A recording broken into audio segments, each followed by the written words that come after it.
Hello, everybody. Welcome back to Near Mint Condition, the home of collected editions. Join us today for what will be an epic solicitation stream. I'm your host, Dom of X. Don't you mean finest solicitation? I mean, Yeah, it would I be do mean yeah, it's okay. You'll get there. You'll get there, man. We'll get there. You got the I am energy. your host, Look at Dom. My gosh. Okay. Dom of X. I'm very excited to talk about DC Comics with y'all today, but I have brought a panel, some of which are going to be a little bit late, but we got the three mainstays here. I guess the first person to my right is... I'm the Uncanny Omar. You may recognize me from Near Mint Condition, also the home of collected editions. Yes. And I am here with Dom and friends. Strike one. We're not playing baseball. We don't have Curtis here, John. Come on. What is this? Who the person below me is? I am Chubby Ray of Chubby Ray Comics. Happy to have you here, man. It's good to see you, buddy. It's good to see you, brother. Very happy to have you. To the person diagonally right to the below of me is... How's it going, guys? Cody Collects. My camera just died overheating. We're having technical difficulties already, but I'm glad to be joining everybody. Make sure to hit the like button, guys. Who's excited about DC Comics and announcements? Okay, so make sure to hit the like button. Thank you, guys. Yes, indeed. Good stuff. I want to quickly answer this question for Bob. Marvel Solicitations did not drop because it is a 5-week month. So we will be getting those next week, Thursday, instead of this week, Thursday. But DC, as they are typically done anyways, they are going to be in and are going to release embargo in 4 minutes. We already did a Marvel solicitation show last week, right? Yeah, but this is including single issues. You want to know about the singles, right? Single issues that the person below me reviews freaking every single week. Hello. Oh, that guy. Yeah, I thought you meant Chubby Ray. Sorry about that. What's up, Sean? Welcome to the party, buddy. Thank you. Happy to be here. Ready to talk DC solicitations. I can't wait to get into this. There are some collected editions and some singles that I'm really looking forward to. Sean, you look like $1 million, buddy. Thank you, brother. Thank you. Appreciate that, Cody. Actually, $1.9 million. How about that? Looks like 1.9 million. There you go. Where'd you get the extra 900K? I won it on Who Wants to Be a Millionaire with Aussieverse last week.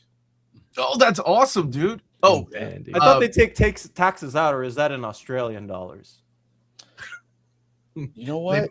They bump up the price. William, how are you, buddy? I'm sporting the Sound Booth Theater shirt. If you're a fan of Sound Booth Theater, William, well, I don't know if I'm allowed to say anything, but William's brother is Jeff Hayes, who does the narration for Dungeon Crawler Carl, which is the best narration I've ever heard. It's amazing, especially if you're into audiobooks. He has ruined every other audiobook for me. He's that damn good. But yeah, happy to have everybody here looking over the solicits for the month of July of 2026. We had a couple of books sneaked in there that aren't coming out until January. So I made the executive decision to take them off the poll for the reprint poll that we kicked off on Wednesday. So if you're thinking, what happened? Don't worry, we're going to adjust things and move things around. And big shout out to Jim for helping do that as well. What's up, Italy?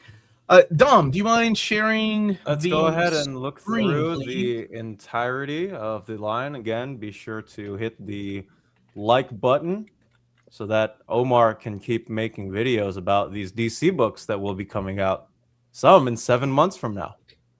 7. That's crazy. It's right around the corner. It'll be here before you know it. All right. Once again, we're going to kick this off with a brand new cover for DC Marvel, the Cosmic Kiss Capers and Other Stories. We saw a TBD on a sheet. Now they have a title, and now they have, again, a new cover done by Jim Chung, who I vastly miss on interiors, but we've got Jimmy Olsen stuck in the back there with Static. I didn't notice Olsen. That's awesome. Yeah, they just revealed. So we got every single character on there. Not really. This is going to be $29.99 or $19.99 at 224 pages, both in standard size hardcover and trade paperback release. coming out on the 8th of September. This is going to collect the DC crossover, so the DC published crossovers of Batman, Deadpool, Superman, Spider-Man, and the first ever print versions of DC Marvel, The Flash, Fantastic Four, and DC Marvel Supergirl Blade issue number 1. So this is, as Dom has stated, the DC side of things. Marvel is doing their own collected edition, and I do believe it will match this as well in size. It'll be a standard size hardcover and a trade paperback. They just announced it, and it will be coming out also in September. In case you want everything, right? It's pretty cool because it reminds me, if you lived through the 1900s, especially 1990. During the DC versus Marvel thing, like Marvel was publishing some of the books, DC was publishing some of the books. So it was really cool to kind of see them both work together. And it seems to still be working. As a matter of fact, we just saw some announcements or some future DC Marvel projects that I know I'm excited for. And it's weird, right? Because this is something we've been waiting years for, but also they have to be really careful, like how they sparse it out. Like they can't just put everything. It can't be like a whole year of DC versus Marvel. Otherwise, you kind of get burned out on that. So it's pretty cool that they're kind of spacing them out a little bit. Why is it called this though? Why is that the title? So that's the title of the Batman Deadpool issue that Grant wrote. Okay. The title convention here is, and Marvel's as well, is very poor in my opinion. I feel like that name doesn't necessarily like spark anything inherently, but the material is excellent. You're right, Sean. In the Marvel side of the crossovers, the DC sides have been far and away what I've been liking, just in terms of the artists that they include, the writers, the creative teams, the scenarios. Like I think they're, I don't want to say heads and shoulders above the Marvel crossover issues, but definitely the DC side of things are what I have been preferring. So if you're trying to pick between the two, I think you'll probably have better odds liking this DC side of the releases. Batman and Deadpool, there are no love scenes. Have any of you read the Mad at DC or Mad About DC, the Chip Zdarsky book? It's pretty good, actually. It's pretty sick. So my wife is a monster and did the folding of the last page like you would in Mad magazines. And I'm like, what are you doing? That's an $8 book. Oh, dude, it hurt. I saw that short, yeah. Every She folded that too. She didn't like like kind of just see what it would look like. She folded that. So. Like, not only did she do it, but she did it on camera. Like she waited. But there is a little short in there with, what is it? Deadpool meets Harley Quinn. It's a one-pager by Mark Waid. I wonder if that will be collected somewhere. The Superman, Spider-Man in particular, that one shot. I mean, just the whole collection of stories. I thought that was just stand out. So yeah, that's worth collecting on its own almost. But yeah, cool. Oh, look at that. The next book. Isn't Indeed, that a bit of a spoilerish cover? Spoilerish, very, very spoilerish cover. This is volume 3 of Absolute Batman with the whole crew still there. We even got a fill-in from Jock, which is absolutely amazing. $29.99, $19.99 for the trade paperback. Again, same day standard hardcover and trade paperback release on the 8th of September. This is going to collect Absolute Batman issues 15 through 18 and 2025 annual number 1 and the Absolute Batman Arc M special number 1. I did an update video last week where we got relayed by our friends over at DC that they are talking to the team that works on this to include the Absolute Wonder Woman issue number 16 that crosses over with Absolute Batman, and vice versa for Absolute Wonder Woman volume 3. So this might not be the final contest, but that is what we have gotten from our friends over at DC. It's a great suggestion. That was the first crossover, right? Yeah. First Absolute crossover. Yeah, that's a good suggestion. I would love it if they threw that in. This has the Poison Ivy stuff as well. It's got the Daniel Warren Johnson 2025 annual that was excellent. I mean, that was like issue of the year last year, pretty much. The Arc M special is really good too. So yeah, this is, I mean, if you're already collecting the series, you're already gonna be picking this up, but that's a lot of good stuff in that one. So this is the best ongoing comic in my mind. Not mad at that. It's unbelievable what this book is doing for the industry of comics. and I think everyone really needs to check it out. I'm so glad they included the annual because that Yep. feels like such an important comic, and it needs to be read by everybody who cares about Absolute Batman. I really wish they would have gone with a different cover to avoid spoilers. I get That's it fair. in the monthly solicitation grind. I don't get it as much when you're putting out a trade or a hardcover. Oh, I think it's because it's like, well, everybody already knows, right? Right. It is just very striking. This image too. was everywhere. If you're Yeah. online, and me, I was like, "What is? Oh, son of a bitch!" I know Omar from that. I know like at least 5 people who would definitely buy this just specifically for the cover, having never read Absolute Batman. And having interviewed Kelly Thompson and then talking to DC, I think the decision to leave out the crossover issue, is that what you're talking about, Dom? Yeah. Absolute Wonder Woman was made by the editorial team. They thought that it reads just fine without the crossover issue. Maybe with the Omnibus edition, if you remember the way that Batman by Tom King was collected in deluxe edition and Flash by Joshua Williamson, they had left out the button parts. If you got like Flash, you did not get the Batman issues, and if you got Batman, you did not get the Flash issues. It wasn't until it was in the Omnis that they decided to put everything in there. So yeah, that's the decision they decided with this. So yeah, I haven't read it, so I can't say if it reads fine without it, but that's It definitely would, but yeah. it would have Yeah. been cool. It would have been a cool addition because they act so well as a pair, but yeah, it's not necessary for sure. Gotcha. I'll just buy both. I'll buy this, and I'll eventually buy. There he is. There he is. Absolutely.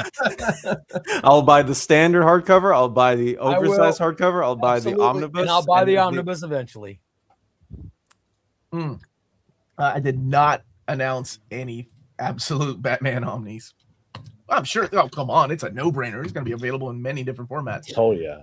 Yeah, Let's keep even on a black trucking, and Dom. white. Come When's on, the we gotta top- get a noir No. edition of I've been Absolute wanting- Batman. Oh, can you imagine Daniel Warren Johnson's artist edition of just that Oh, manual? Yeah, that would be great. Our hobby isn't about necessary. That is so true. not indeed.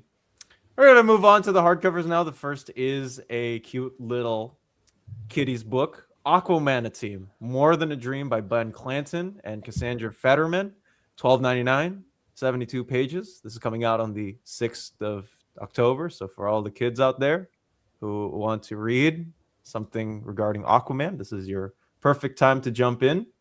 And maybe not a perfect time to jump in, but we Keep scrolling, Dom. Just keep it going. Just No, skip no, this no. one.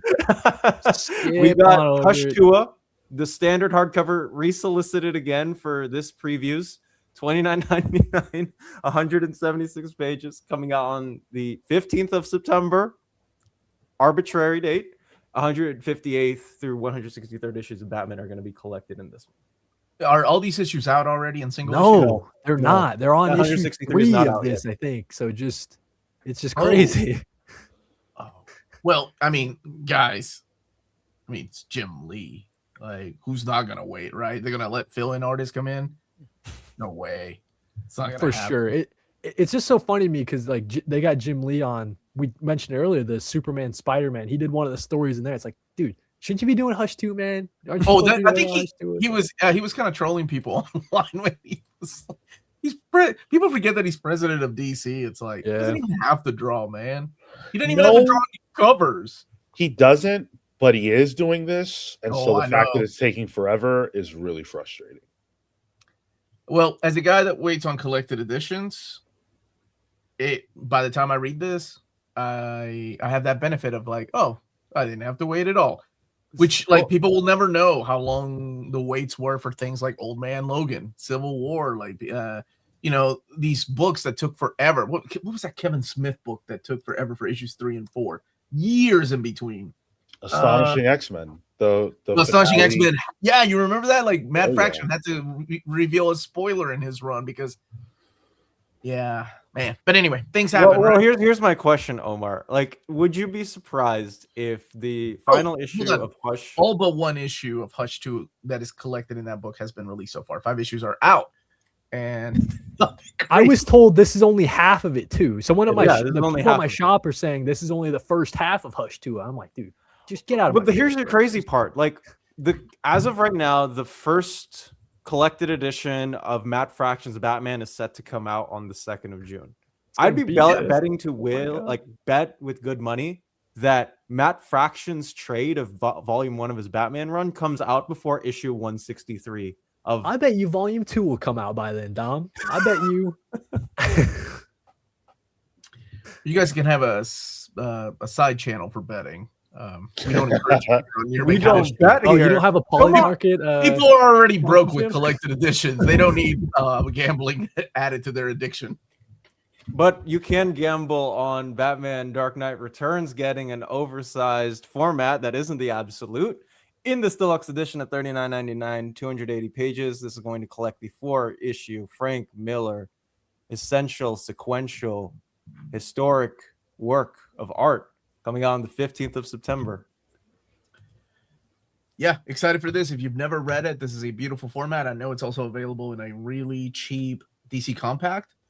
But Cody, let me see that cover. Have you read it, Cody? Haven't yet. No. Have not read it yet. You've never read this. Never read this. Never read Dude, it. In my life. Boy. We need to do an old reader, new reader, baby. Oh, Okay. yeah. Never read Dark Knight. That's awesome. I've You're been gonna be looking man. forward You're to it. gonna watch. You're gonna read that and be like, man, who are all these pop culture references they're making about the 1900s? I don't get it. It could be. I'm a 98 baby, Omar. So yeah, it could be. I'm excited to see what you think. For all you betting heads, head over to yeah. But it is getting a deluxe edition. It's also available, of course, like Dom said, in absolute edition. But this is nice for the people that love getting just a really good, easy to read book with big, beautiful art by Frank Miller. And this is the original Dark Knight Returns. Or it was just called issue 1 was just called Dark Knight, right? Issue Dark 2 Knight, and then they added subsequent nouns. Dark Knight Returns, Triumphant, Rises. I can't remember, but yeah. Great stories if you've never read them. It's also apparently got a new afterword by Miller. So if anybody's interested to see what Frank Miller, I guess, has to say. But this is one that Omar, I know, will definitely get. This is Poison Ivy Deluxe Edition Volume 1 by G. Willow Wilson, Marcio Takara, and Atagun Ilhan, $49.99, 368 pages. This is going to collect the first 12 issues of the Poison Ivy run that started not too long ago. It was 5 issues, and now it's a full sprawl and ongoing. Also included are the photosynthesis stories and the Ophiocordyceps Lamia story in Gotham City Villains Giant 1 and Batman 124, with more never-before-seen treasures from the making of this instant classic on the 6th of October. I haven't heard anything bad about this. Oh, dude, it is a masterpiece. Okay, Dom, do me a favor. 2 things. Number 1, can you make your screen bigger? Yeah. And number 2, are you on a Mac or a Windows machine? I'm on a Windows. Hit Control F11 for me. Oh, okay. There you go. Makes it just a tad bigger. Okay, there we go. That's for us old guys in the stream right now that are watching. Just not you young bucks, not you young bucks like Classic guys, we say, Omar. Not old. You're classic. Thank you.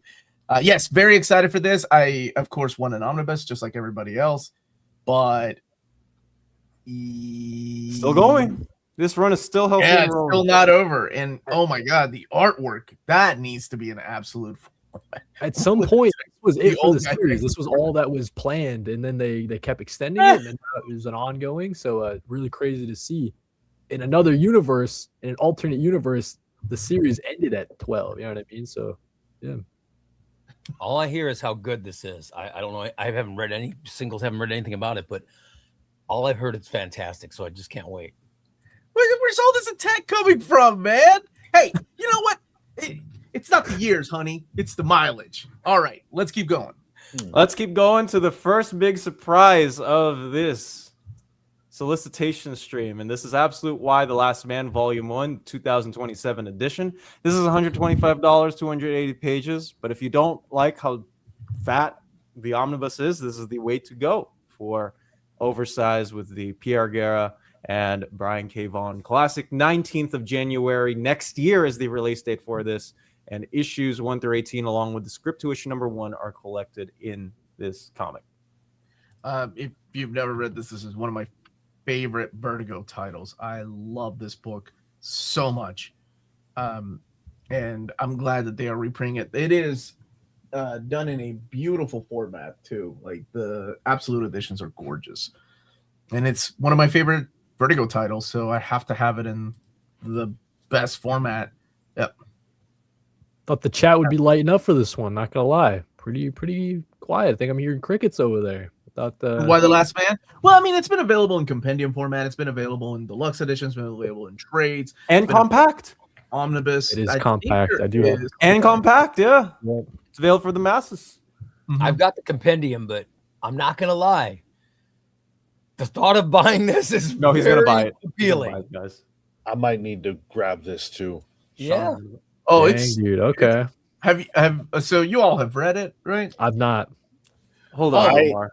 It's good, man. It's really good. Like legit. It's probably one of my favorite Brian K. Vaughan books that he wrote. The concept, it sounds so sick, right? So yeah, I've been meaning to. I got that compact on my TBR. The concept is very similar to what was it, the Outer Limits episode, right? Where all men die and there's only one guy left. Like it's pretty cool because the concept to men, right? Like you grow up like, oh my God, can you imagine being the last guy on earth? Dude, you're gonna be hooking up with chicks left and right. It's gonna be amazing. Right off the bat, man, it's like, oh God, this is really scary. I do not want to be the last guy on earth ever. And yeah, I don't think the TV show understood. They did not get it. Omar, I Yes, have sir. the original trades of Yeah, Why the that's- Last. This is how I read it. I And got there were gifted wikis of this. that too. Yeah, got gifted this by a very, very generous person, and they also gave me another thing, but this was the main chunk, and I'm eternally grateful. So if anybody has not picked up the series, don't get it in trade, but get it as soon as possible. How many deluxes is it collected across? Like 3 or 4, something like that. The or- deluxe editions, there are Yeah. 5 deluxe editions, 3 absolute editions, 1 omnibus, 1 compendium, right, Chubby Ray? 2. Oh, it's a I've 2 got two compendium of them. set. Okay. I got a part 1 and part 2.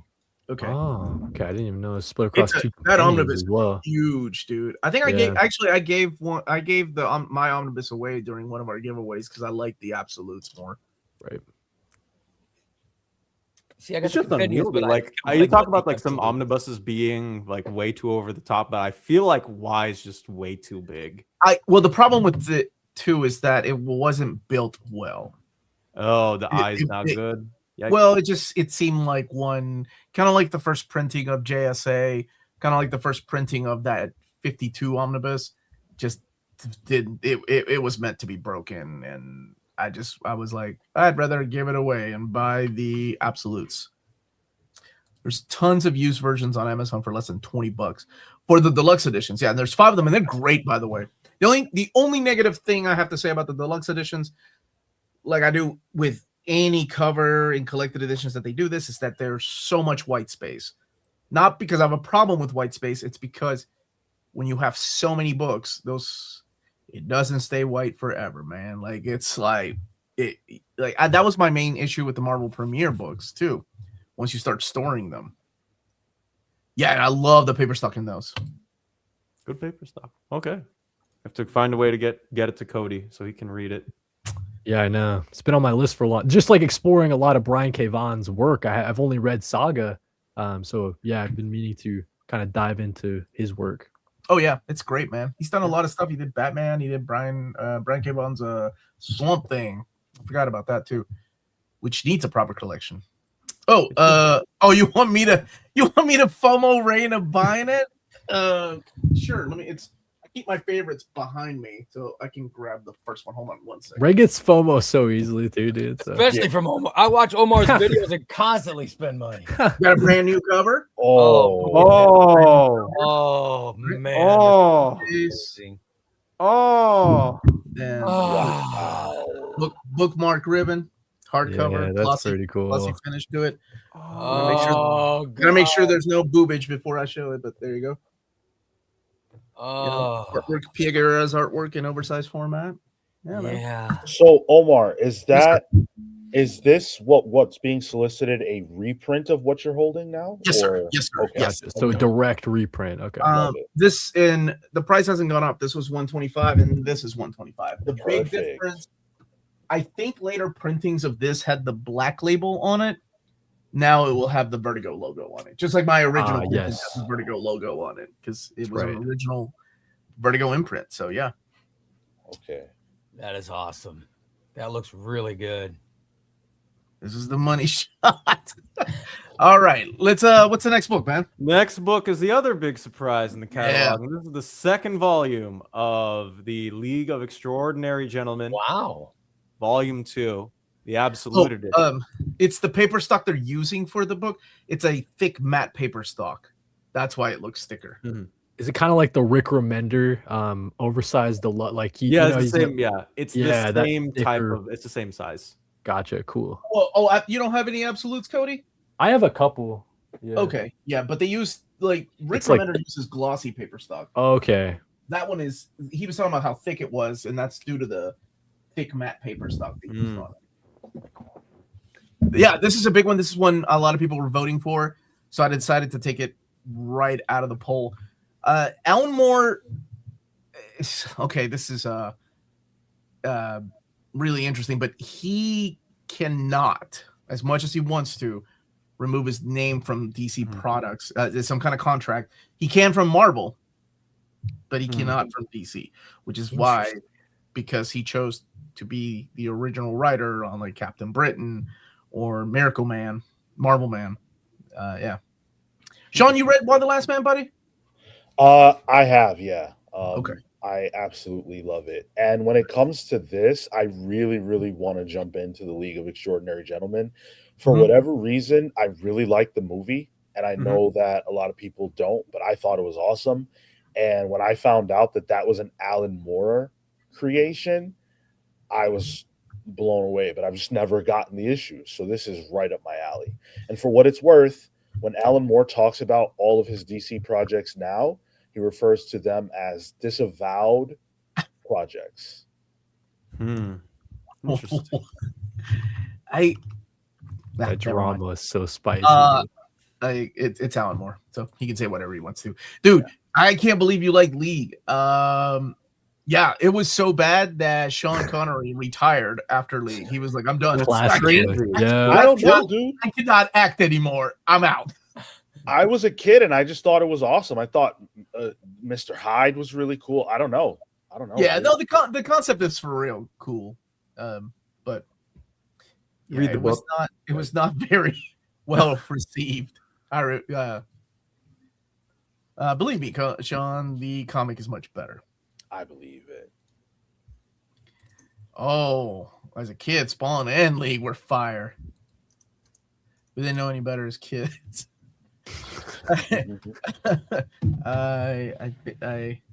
Never mind. I was not a kid when the movie came out, because the movie came out, when was this, like 2003. I was I was out of college. Out of college? It's I was 5 still in years the old. Philippines then, Sorry, huh? guys. Come on. I feel very old right now. I'm sorry. Chubby Ray, we still had radio and cassettes. Yeah. That movie is atrocious. Thank you, Bruce. Thank you for the super chat. We did a retro review on Reels Talk. I don't think Amanda had ever seen it, and I was like, yeah. I can't remember, Razor, if Sean Connery chose League over Matrix. Lord of the Rings sounds more up his alley. Yeah, That's a crazy fumble. If that's his options. Yeah. Doing this It's and like Lord of the Tom Rings. Selleck passing up on Indiana Jones, right? Which is why he Right. made Quigley Down Under. Oh, Is that what it was called? Quigley Down Under? Later? Chubby Ray, you remember that movie? I didn't watch it, but I do remember the name Quigley. Quigley Down Under. When he was, I do remember that he was originally cast as Indiana Jones, but because of his TV contract, he couldn't do the Magnum movie. PI. Yeah, that's right, man. But it wouldn't have been the same movie without Harrison Ford. Right, dude. Ford is Han Solo and freaking Red Indiana. Hulk. No, I'm just kidding. Indiana Jones. Okay, what's next? Next up is not an absolute, but it is an omnibus that has absolute in its title, and this is the Absolute Power Omnibus. This is $150, 1,232 pages, coming out on the 8th of September. The big blockbuster event of 2024 before the sparkling DC All-In era. This is going to collect issues 1 through 4 of the main event, Ground Zero one-shot, the Free Comic Book Day 2024 issue, Absolute Power Task Force 7, issues 1 through 7, Absolute Power Origin that features our very own Amanda Waller, issues 1 through 3, Absolute Power Super Son, issue number 1, Suicide Squad Dream Team, but issues 1 through 4, Green Arrow issues 12 through 17, Batman 148, the B story to 150, and issues 151 through 152, including both A and B stories, Titans issue 12, Flash issue 10, Wonder Woman issues 10 through 13, Superman issues 16 through 18, Green Lantern issues 13 through 15, and many extras including Heroes poster spread pages, along with every variant cover from the series, a Dream Team sketchbook by Eddie Barrows, a Powerless Bible, and Superpowers Bible. So Connery chose League because he passed on Lord of the Rings. He didn't understand the script, so he passed on it. Who's the writer on Batman 148? Is that Chip? Yep. Yeah. Chip Issue- Zdarsky. I think the issue tail one- end of his run. Yeah. I think issue 150B is the backup, which is written by Teeny Howard, and then issues 151, 152. The main stories are done by Chip Zdarsky. The backups are the Birds of Prey Absolute Power tie-ins done by Kelly Thompson and Mattia De Aiulis on art. Yes, dude. I That's some love good those stuff freaking there. backups, man. Those were so fun. I'm with Sean on that one. That's some good stuff. They did a great job, in my opinion, with this omnibus. I'm not a mapping expert by any means, but when I just look at this at face value and I think about what Absolute Power was, this feels like the complete story pretty much. I'm with you there, Sean. I can't think, like, everything that I've read that's included here was pretty good as an event on its own. Absolute Power was like up to that point the best DC event that I've been a part of. So yeah, this is some good stuff. The Green Arrow stuff's really good too.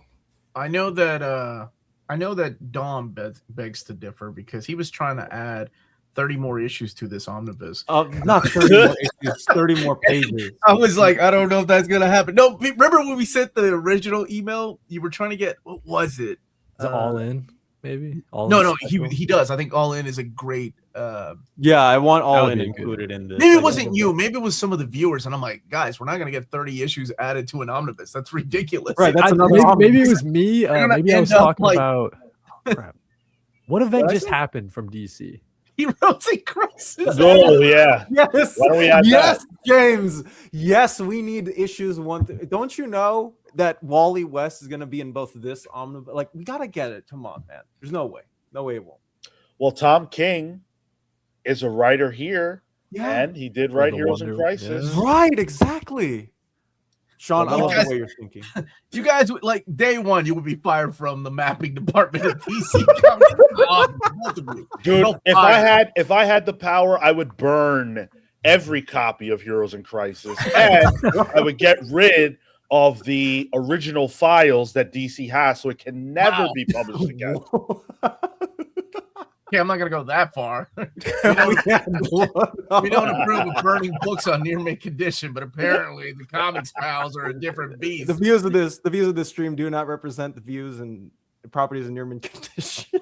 You know, this is I have often for years thought about doing a show like this, where we all come in and do a debate, but we don't get to pick which side we debate on. Roulette. Like, the audience votes for which side we argue for, and that makes it more challenging because then it's like Yeah. you got to bite your tongue about things that you hate. And I've often thought about it, but because I'm busy doing a bunch of million other things, I've kind of put it on the back burner.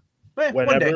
Whenever you do that, you need to call me, bro. I need. Oh, to you do know, that. Sean, yeah, Sean would get in there. Yeah. yeah. Sean likes to argue, no matter what. He likes to Yeah. raise people's blood pressure. Hell yeah, it's fun. I've been through that. And it's not fun. You don't. I did that professionally, and that's not good. It robs your soul when you have to. Rubs your soul when you have It to. really does. Were you a lawyer? Rob Liefeld, your soul, Ray. I was and I was doing talk radio, and they went to me. I was doing comedy talk radio, and they said, "We want you to do politics." And I said, "No, I don't want to talk politics. You got to do political radio." I said, "Okay." So I went on, and I did political radio. And then after the show, they were waiting for me in my office, and they said, "What the hell was that?" And I go, "You told me to talk politics." They said, "We didn't want you talking those politics." I said, "I was talking my politics."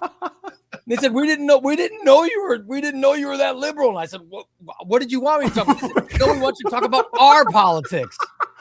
And I'm telling you, it's hard when someone wants you to defend something that you don't believe in. It's very hard. It is. It would be hard. It for is me very to hard. talk Omar's been about hating identity crisis. I love identity crisis. You know what I Me mean? too. It would be really hard to talk about something I like, saying that I don't like it. I don't think I could do it. I couldn't do the political thing, and I was getting paid for it. So, it's very hard. Be a hero or live long enough to see yourself become the villain, Ray.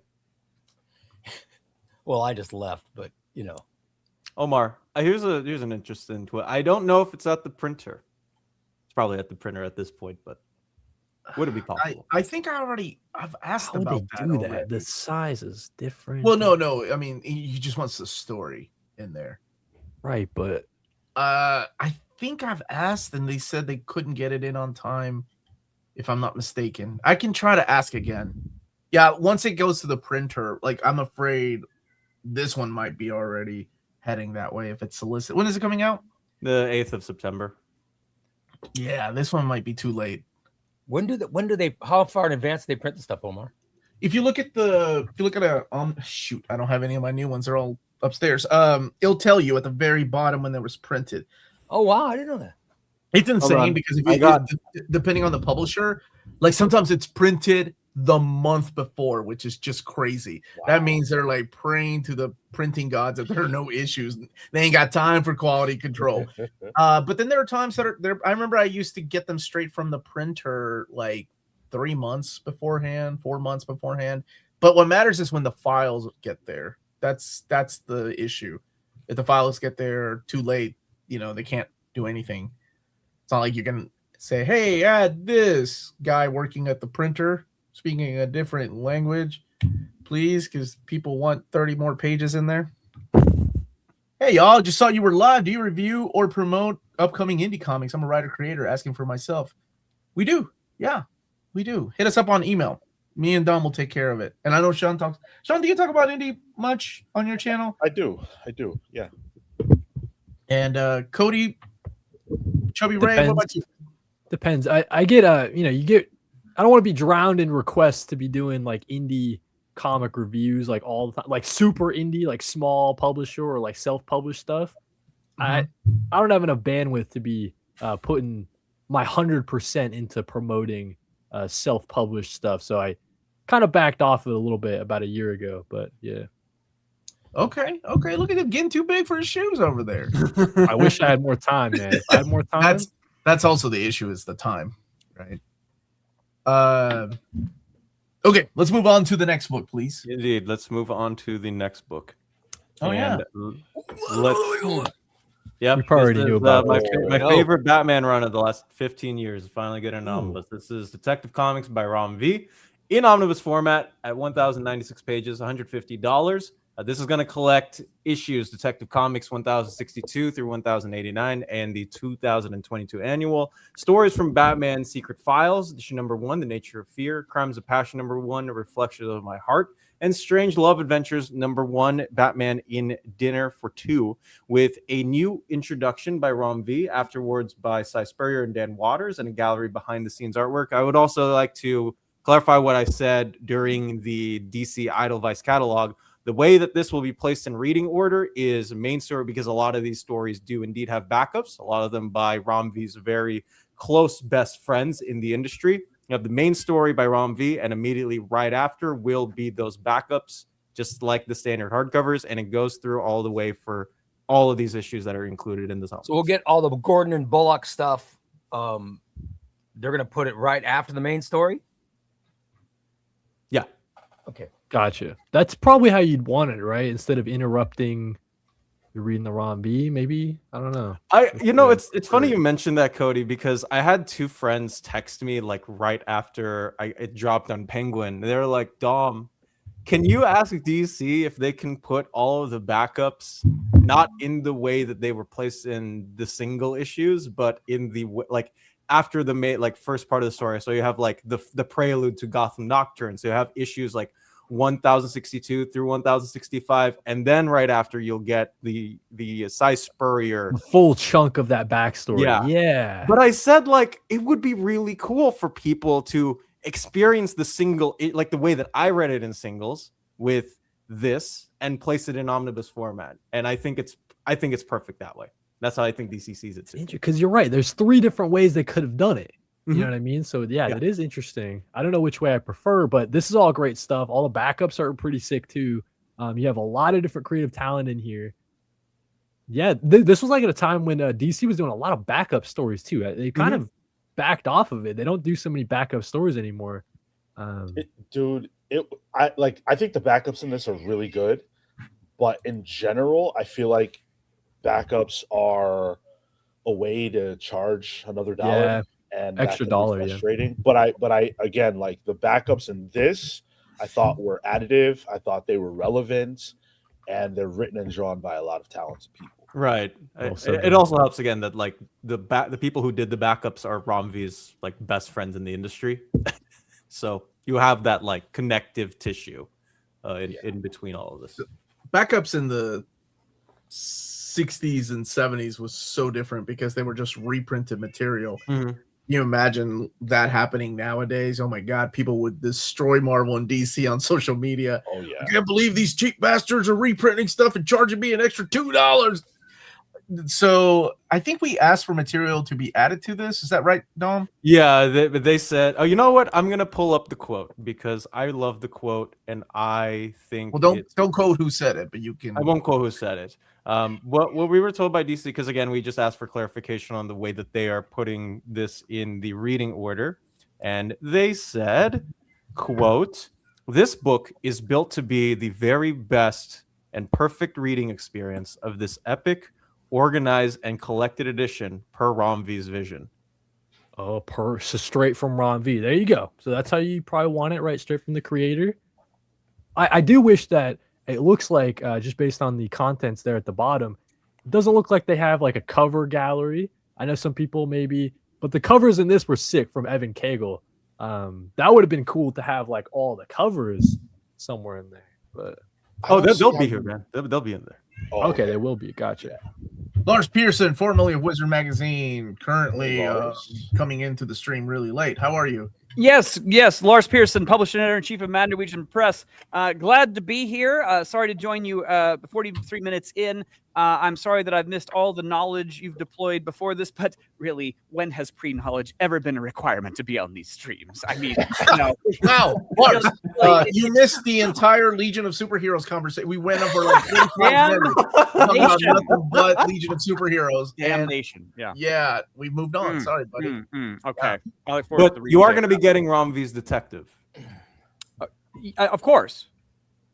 Yes. This is a good question that I don't hear often. And do you all have regular day jobs on top of the YouTube work?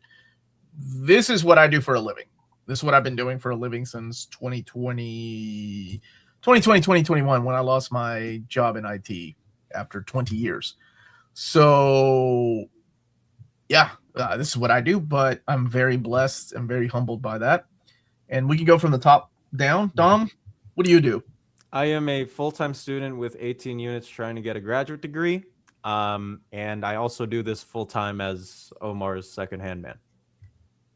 He is, man. He makes this so much easier. What about you, Sean? You see the If you piano don't behind mind me? people asking, that is. You see the piano? You see the piano? He's a piano man. I am a pianist. A pianist. Pianist. That's You do it so often, you don't know how to say it that well. You tickle the ivory keys. There you go. Wow. What about you, Cody? I do have a full-time job. I'm in cybersecurity, so Nerd. kind of in that IT field, like Omar, you know. Dude, we hate it, you guys. Cybersecurity. Yeah. Feelings mutual, Omar. Feelings mutual. Update your computers, dude. I don't know the times I gotta Project tell you. Management hate it, you weirdos, man. All right. What about you, Chubby Ray? I am the third baseman for the Cincinnati Reds. No, I do a radio show every morning. I do a You radio play show for the Reds? No, I was Incredible, Ray. Oh no, we can't have Reds players on this stream. No, certainly I can't not. believe it. I can't believe it. Said that. No. What a talented man. No, I do a radio show every morning from my house. From your house. You don't even have to go to a radio I don't even have to go to a studio anymore. Thank God. What, do you have like a giant antenna, like a giant tower at your house? No, I do it from here. I do it from the same chair. From the internet. Okay. Yeah, I do it internet. Yeah, I do it on the internet now. Huh. That's awesome. Yeah. I I had no got the voice for it. So there you go. Yeah, Chubby's got some good. He's got a good voice. He's got the That's- perfect radio voice. Well, you're very kind, but that's untrue. But you know, Don't say I can't get any voiceover work. But thank you. that. Should be doing commercials for the Cincinnati Reds. With that No, kind I'm a Cubs fan, but I picked the Reds just because I don't know. It just hit me that the Reds are the way to go. Because I thought people wouldn't know who the third baseman was, and I thought maybe I can fool someone. It's Eugenio Suarez, right? I think you know what? I think you might be right. That I am right. Please double check me on Yeah, that if you dude. watch sports in the chat. Mm-hmm. Dom's Dom's got some ball knowledge. All right. Oh yeah, Dom's a sports dude. I don't get it. Lars like that one. It's like- Lars, what do Tell the you? joke. Don't tell the joke. Tell the joke. No, go ahead. I'm sorry. No, don't tell the joke, Lars. You just got here. What if you don't mind sharing? Do you have a day job? Is what people were. Well, asking. yeah, I appreciate how it was phrased as YouTube work, as if to imply that what we do on YouTube pays, which I assume, except for Omar, it doesn't. No, well, I do have a day job, and I have mentioned it before on the channel. It's not something I advertise too much, only in that I just want to make sure, like, I'm not here as a representative of my day job, and I just, kind of prefer to keep those two lives separate because I don't want to give the impression that I'm speaking for my employer when I come on here and blather about comic books. That's not all you blather about, brother. No, that is very true. I'm sorry. Yes. When I blather about comic books and all other sundry material, yeah. The funnest broadcasting I do is whenever I am asked by Omar to appear on anything involving solicits or with near mint condition. That's the funnest. That's the funnest job all of us do. Oh, thanks, dude. It's a pleasure to get my friends to jump on and to chat about comics. I love having you all. It makes it so much more fun than doing this myself. Yeah. Although I will add, but my day job does involve a heady amount of science fiction and fantasy, which is good. And for me, the most enjoyable bit is having a room full of people and explaining to them what the bootstrap paradox means, okay? And just watching their heads explode with the very concept of it, Then I explain to them what the grandfather paradox means. And then I explain that, if you do wind up killing your grandfather, you could convert the grandfather paradox into a more benign bootstrap paradox if you were to, say, have relations with your grandmother, okay? And I just point out who's much younger and hotter at this phase. Well, Lars, And also your where are you going grandmother. with this? We don't. What happened to this stream? Look, Dom- it happened Dom on has- it happened on Futurama, okay? So I was gonna say that I was episode gonna of say, sounds like Futurama the is Futurama, yeah. amazing. it is man. amazing. It is amazing, and that also makes their heads explode as well. So that's really the grandfather because Lars is here. Lars Yeah, always well, finds Lars a way. joined the stream. Yeah. I do. Okay, someone's mentioning Longshot and Shatterstar. I do actually mention Longshot and Shatterstar, and that makes they just really struggle with this concept of effect before cause. Bodies is also a really on Netflix is a really great example of this as well. But the moment that I understood Lars for once. yes. The moment in Bodies where like the entire timeline is based on this one guy's lifetime, but it's contingent on him being his own ancestor. And that just, blows their minds as well. So yeah, shock and awe. That's my day job. Okay. Let's move on to the next book. And Let us move on to the next book. Sure, let's move on to the next book. I don't know how we went from Rom I V's do, Gothic 'cause Lars showed Batman up. op I entered the stream and he entered the stream to ready. freaking two different types of paradoxes. I still want to gonna know about the bootstrap paradox. hit the Sounds this like just fun. really quick. I may have already missed it, but what are your thoughts on David Gabriel being out at Marvel? I'll talk about that tomorrow at 11 a.m. He's a good friend, and we've chatted on the phone, and yeah, it's a shame. Lots of people lost their jobs, not just him. And I want to stress the fact that it was laid off. Lots of people were laid off, not fired, and there's a huge difference. This is why comic book journalism is dead. I think there's a lot of misunderstanding out there. Well, DC went through a similar purge some years ago. 40%. Yeah, as one of their mergers, and especially when you merge, it's like, well, let's pare down the staff, and it was an absolute slaughter. 40%. It was a nightmare. Yeah, it really was. Yeah, took them a long time to recover. So we'll move on. Let's keep talking about DC Comics, and I'll talk about things tomorrow. As much as different episode. This is Sergeant Rock by Joe Kubert, the deluxe edition. Some of this material, I believe, will be in an upcoming DC Finest Sergeant Rock that is to come in a couple of months. But until then, man, look at that cover. Yeah, 8th of September, $49.99, 352 pages, collecting GI Combat 68. Our Army at War 83, 91, 117, 135, 141, 158, 165, 196, 233, and 238, along with Sergeant Rock issues 302 through 304 and 368. The Sergeant Rock special, issue number 1. Joe Kubert presents issue number 5. Showcase 45 and never before seen original artwork and a brand new forward by artist Andy Kubert. I don't know why Adam isn't doing a forward or afterward, but alas, here it is. That's because Andy's the favorite child. Yeah. Clearly. Crazy. He man, I can't wait for that collection. That stuff is so good, man. It is Sergeant Rock. Yeah. That's pretty sick, dude. I've been liking war comics recently. Getting into some more war comics. That's definitely be on the lookout for that one. Love DC Finest, man. But this is going to be good to see a deluxe edition. I haven't. Yeah. I love this cover. I can't get my eyes off of it.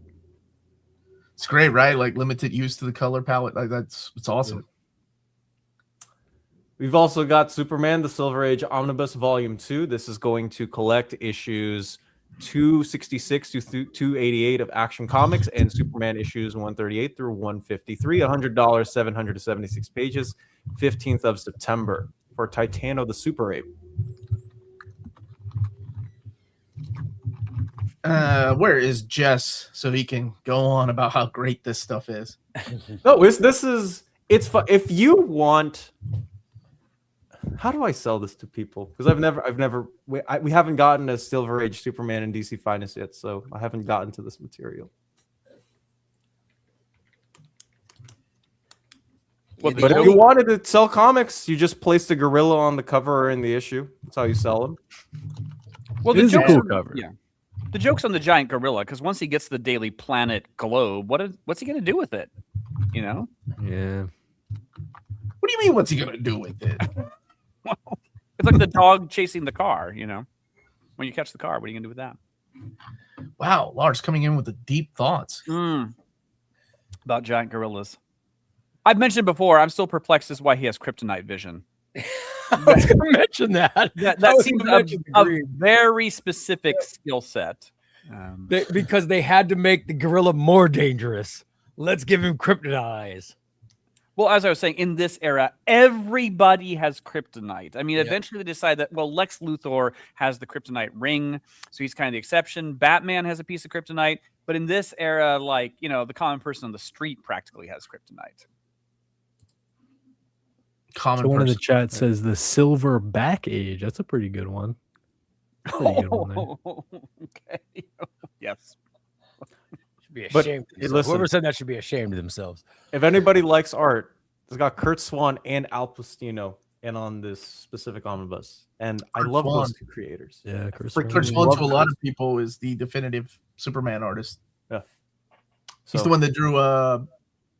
Oh my gosh, the final story of Superman with Alan Moore. Whatever. Rest in peace, Harambe. Rest in peace, Harambe. Matt, I hope you're doing well. I freaking understood that reference, man. 2016. Okay, dude, we're not that old. I got that reference too. It's so hard to say goodbye. I don't know why Boys to Men came up, but I don't get that one. I was singing for Harambe. Oh, okay. Yes, indeed. But this is one that we'll be probably singing Oh, for yeah. Lars, though it is a standard size Pop hardcover. up, This is pop the up that cover if you don't Yeah. mind. That is beautiful. Is that done by Yeah. Kevin McGuire? Yeah, Kevin McGuire. It is Kevin McGuire. Yeah. Oh man, look at that. Oh, it's got the heckler ambush bug. Mhm. Well, these are Mhm. characters created. Blue Beta, Lobo Bone. Yeah. Yeah. Miguel. Or not Miguel. What's his name? Blue Beetle. It is Miguel, isn't it? Jaime Reyes. There you go. Jaime Yeah. Reyes. That's it. How'd you Miguel forget is. that, Miguel? Are you thinking of Miguel Dial H? O'Hara, Spider-Man I 2099. was thinking of 29, there you go. Miguel O'Hara, my Yeah. other Latino spider arachnid No, guy. no, you were definitely thinking of Dial H. Come on, Omar. This is a DC stream. Oh yeah, that's it. That's why. I mean, Blue Beetle was one of Keith's last creations, and Yeah, he's it kind of was. he's kind of atypical in that Jamie is smart and capable and talented, unlike most of the other characters on this cover who are either insane or whatever level of intelligence Nort is supposed to be. I guess, Nort was the awakening for a lot of furries out there. yes. Oh God! Please note that Omar said that and I didn't. Okay. Don't let the record show. Let Let the the record record show, Getting his not me. Latinos right. You ought to see me at family reunions. Is the worst. Yeah. It's like at the very last minute, it was like Keith said, okay, I'll create someone who's good at their job. So Are you trying to say ambush bug ain't a scientist, Lars? it's possible. Okay. My only regret about this collection, I'm thrilled it's coming out, is that I wish it included DC Comics Presents 59, which is also Superman and the Legion of Substitute Heroes, which Keith did and is his earlier art style. I know that issue will probably get collected in a Legion collection at some point, but at the time that issue just leapt out at me. So I kind of wish that was here, but it's still a great collection. All right, let's move on, Dom. Move on into the next bookie. This is a big one for many. This is my personal favorite Rebirth run. This is the Wonder Woman Rebirth by Greg Rucka Omnibus, essentially volume 2, if you will, if you count Wonder Woman omnibuses by Greg Rucka. This is going to be $100, 720 pages. This is going to collect issues, the Wonder Woman Rebirth one-shot, along with the first 25 issues of the 2016 run, along with the annual number 1. A story from Wonder Woman 750, Never Change, a story from DC Holiday Special 2017 1, Solstice, and the 75th anniversary special of Wonder Woman in Conversation. The reading order will be issue by issue in sequential reading order, so you're not going back and forth. So you are going to be going back and forth with The Lies, which is the Liam Sharp drawn issues for the odd issues, and then Year One, which is going back in time, redoing Wonder Woman's history in a post-Flashpoint universe drawn by Nicholas Scott. So unlike the deluxe hardcovers, you will be getting a 1, 2, 3, 4 essentially at that point. I think that's how this should be read. This is my favorite Wonder Woman material, specifically the Rebirth. And I do believe that it reads best in my opinion, if you go back and forth between the truth, the lies, and Year One. Combined, this makes for a very, very strong entry point for Wonder Woman. Okay. In fact, quite a bit of the material that's in here was reworked for the movies. Like if you look at those Wonder Woman movies, there are so many moments that are pulled directly from here. I'll play devil's advocate and say I'm not the biggest fan of that mapping, because that is the way that you got them in single issues. And I understand why they're doing it, but I kind of like the way they did the deluxe editions where they separated Year One from the present day. Like, because I think it reads better as a collected edition. It was almost like, of course, Rucka probably had 2 different scripts going to Nicola Scott doing she did the past Year One, and then Liam Sharp doing the present day. I'm curious what people are going to say about it I'm curious for people that haven't read it, if, I guess they'll dig it, right? It's like, oh, it's a flashback in between present day. That's pretty cool. But most of the time when DC does this, that's why it surprises me. They tend to stick to just separating storylines together, kind of like I think I like Jonathan Hickman's New Mutants are all together, not putting Ed Brisson stories in between. I know they're two different writers, but it's kind of almost the same thing. You don't want to split up the stories too much.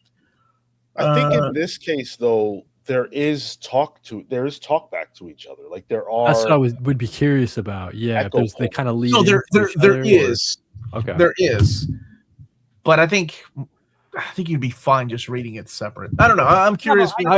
It's probably fine either way. I would sort of assume that Rucka was mindful of the fact that he was juggling two series at once, and he was probably mindful of the reading experience of the time. So it might actually be preferable to keep it as the juggling back and forth. Although I think the way Omar says it is fine too. I mean, it's probably fine. He had a very long panel at DCAA when they announced all of the Rebirth titles. Rucka was one of the biggest surprises at the Rebirth convention because it had been revealed. Like, hey, I remembered, like, I think it was Jeff Johns who was on panel saying, like, hey, I'm bringing back somebody who's a really he called back then anyways a really good friend of his. He's going to be back on Wonder Woman. And then when they revealed Greg Rucka, because he got taken off the original title because of Infinite Crisis, he got a chance to do whatever the heck he wanted to on Wonder Woman. He said that it was intentional from the start that he wanted those titles to separate in between, with Liam Sharp doing the 1 month, and then with the present, and with Nicholas Scott doing year one with the past. And I actually personally have no issues with this because this is the way that I read it when I was a teenager. I know that some people might be upset at, like, oh, it's going to break up the. I think there is definite intention in what. Well, I think you said it there. If Greg Rucka said this is the way it's intended to be read, then you can probably bet your ass Greg Rucka said, when you release this omnibus, you release it the way that I intended to be read. Yeah, and that conversation ended there. Yeah. Okay, let's move on. Cool. I ain't arguing with Greg Rucka. Like, if that's the way he wants me to read his book, that's the way I will read it. Sure. So that is what we have on that front.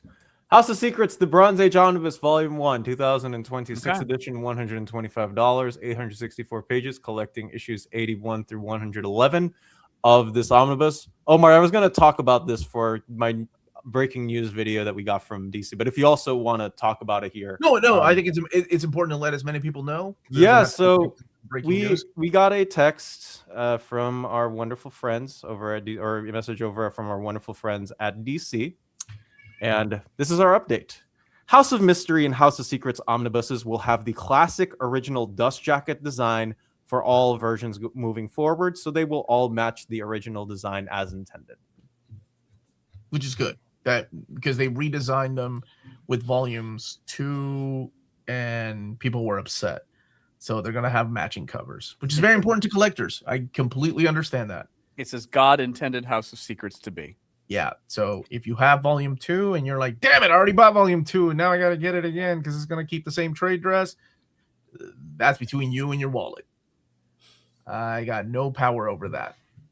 I'm excited. These books are awesome, by the way. If you're a big fan of the DC Finest horror that they released, that to me is a great sampler, and I hope they continue those. But these are phenomenal. I love these stories. Nothing, and I mean nothing, will ever come close to the EC quality of horror comics, but these are good. I mean, you got Archie Goodwin as the editor during this time. And talent. I mean, look, Bernie Wrightson, Alex Toth, and Jim Aparo. Come on. That alone.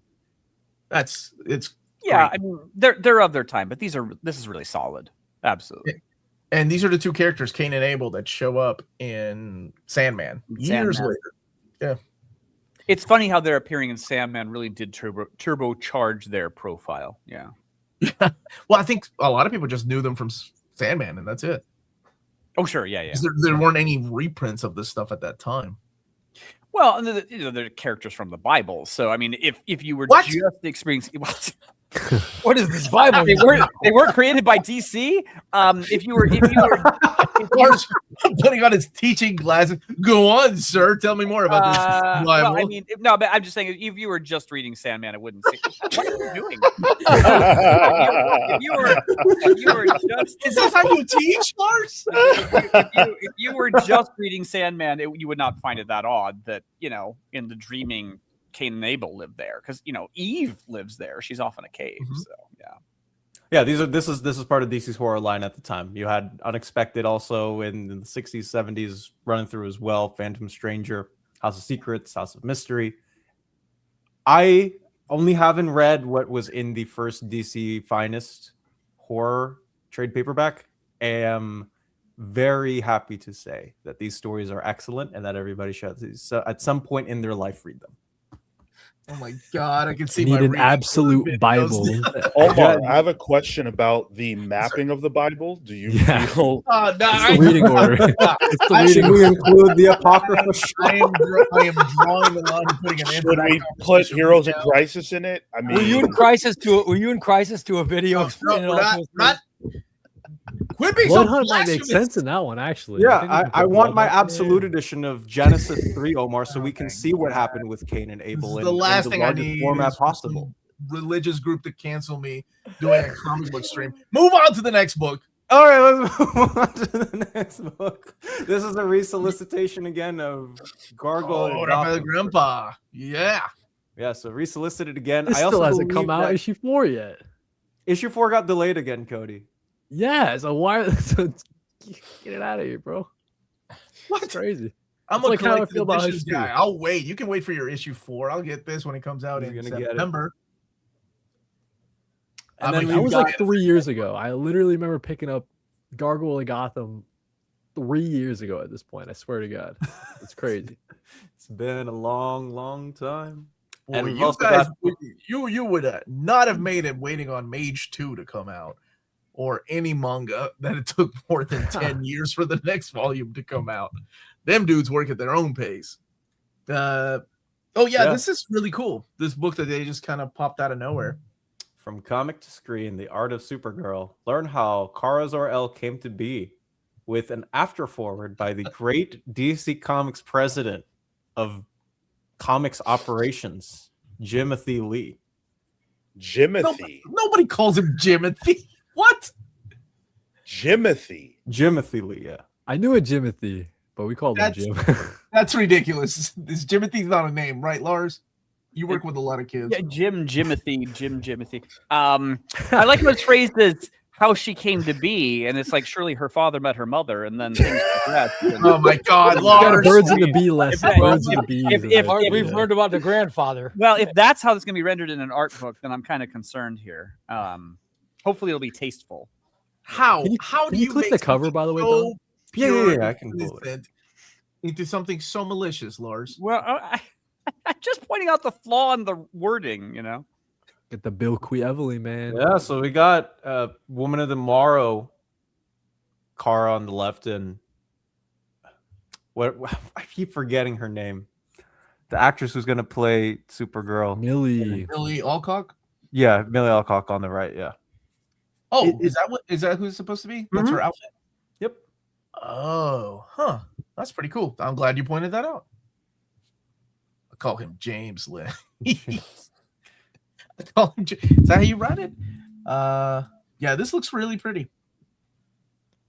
It's cool that Bill Quievely is like kind of becoming the definitive Supergirl artist at this point. Like they're using her art for like a lot of the marketing for the new movie and stuff like that. So yeah, Got that corporate synergy, man. They need it. I just reread Woman of Tomorrow in the compact. It's still as good as I remember. So yeah, that's I can't believe they did a compact of that. That's crazy but awesome. yeah. All right. On to the trade paperbacks portion of the stream. First, with a digest size of Tom Taylor and Danielle Di Nicuolo's 6-issue Court Children of the Round Table series, $12.99, 160 pages. This is for the kiddos.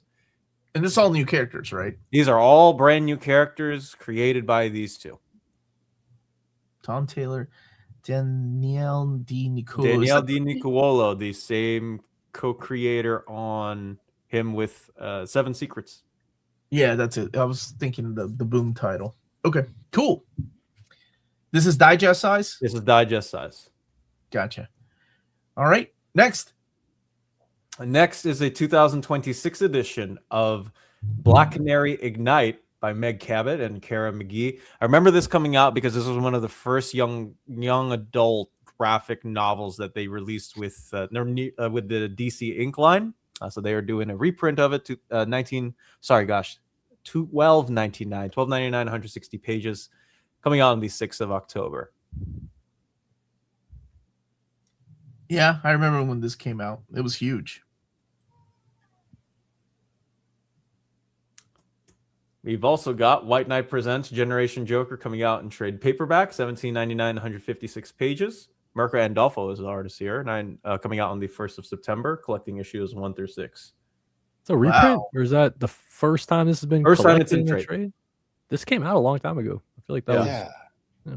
This is Katana Collins is Murphy's wife, and my understanding is she wrote this by and large, and his name is on it because that's what's going to help it sell. But I read the first couple issues of this, if I recall correctly, and I love it. I love all the White Knight stuff. I'm big on Sean Murphy and his vision for Batman and his own little playground, and yeah, I think this is great. Nice. Also, can't go wrong with Mirka Andolfo. Yeah. The legend. Awesome. I'll have to get this at some point, Sean, because I haven't read any White Knight since Beyond the White Knight. When those 2 issues came out, I think Simone DeMeo did a 2-issue series. I haven't read it since just because of time and all that stuff, but I'll get back to it at some point. Yeah, dude. We've also got a 2026 reprint of Dark Knight Returns in trade paperback. So if you're going, I do not have enough money for the freaking deluxe edition one in standard size. This is also a new cover that they're doing too. So this is the cover to the facsimile edition that they gave away at Comics Pro, signed by Frank Miller and Klaus Janson. And when yours truly got invited to go to Comics Pro, yours truly just assumed that they were going to save him a copy, because I was at the DC offices and they were like, you want to take a copy now? And I'm like, no, I'll just get it at Comics Pro. I don't want to get anybody's copy. Guess what happened? How the hell did Cody get that? So I got this at my comic. It's from the whenever they did it to like the actual like paperback cover. Yeah. This is like an old So one, that's the cover they did. So when I go to Comics Pro, I was like, hi, I'm Omar from Near Mint Condition. They're like, is that a shop? And I'm like, no, I was a panelist. And they're like, yeah, this is just for shops. And I was like, you should have lied and said you were part of a shop. I was like, but I was told by DC I could have a copy. They were like, nah, man. And I'm like, what? Am I gonna have to turn Yolanda here and go complain to customer service? Like, so anyway, I didn't get a copy. That's okay. You know what? What matters is the stores and retailers did, and they're the ones that are putting all their money and effort into their stores. All I did was just be a panelist, and I should have gotten a copy when I was at DC, man. I was just trying to be nice. I was like, well, what if they got those, like, counted out? Because it was very limited. Like, even I think it was like 1 per store. DC, if you're listening, get Omar his copy. As hard as he goes, Absolute Batman Year 2.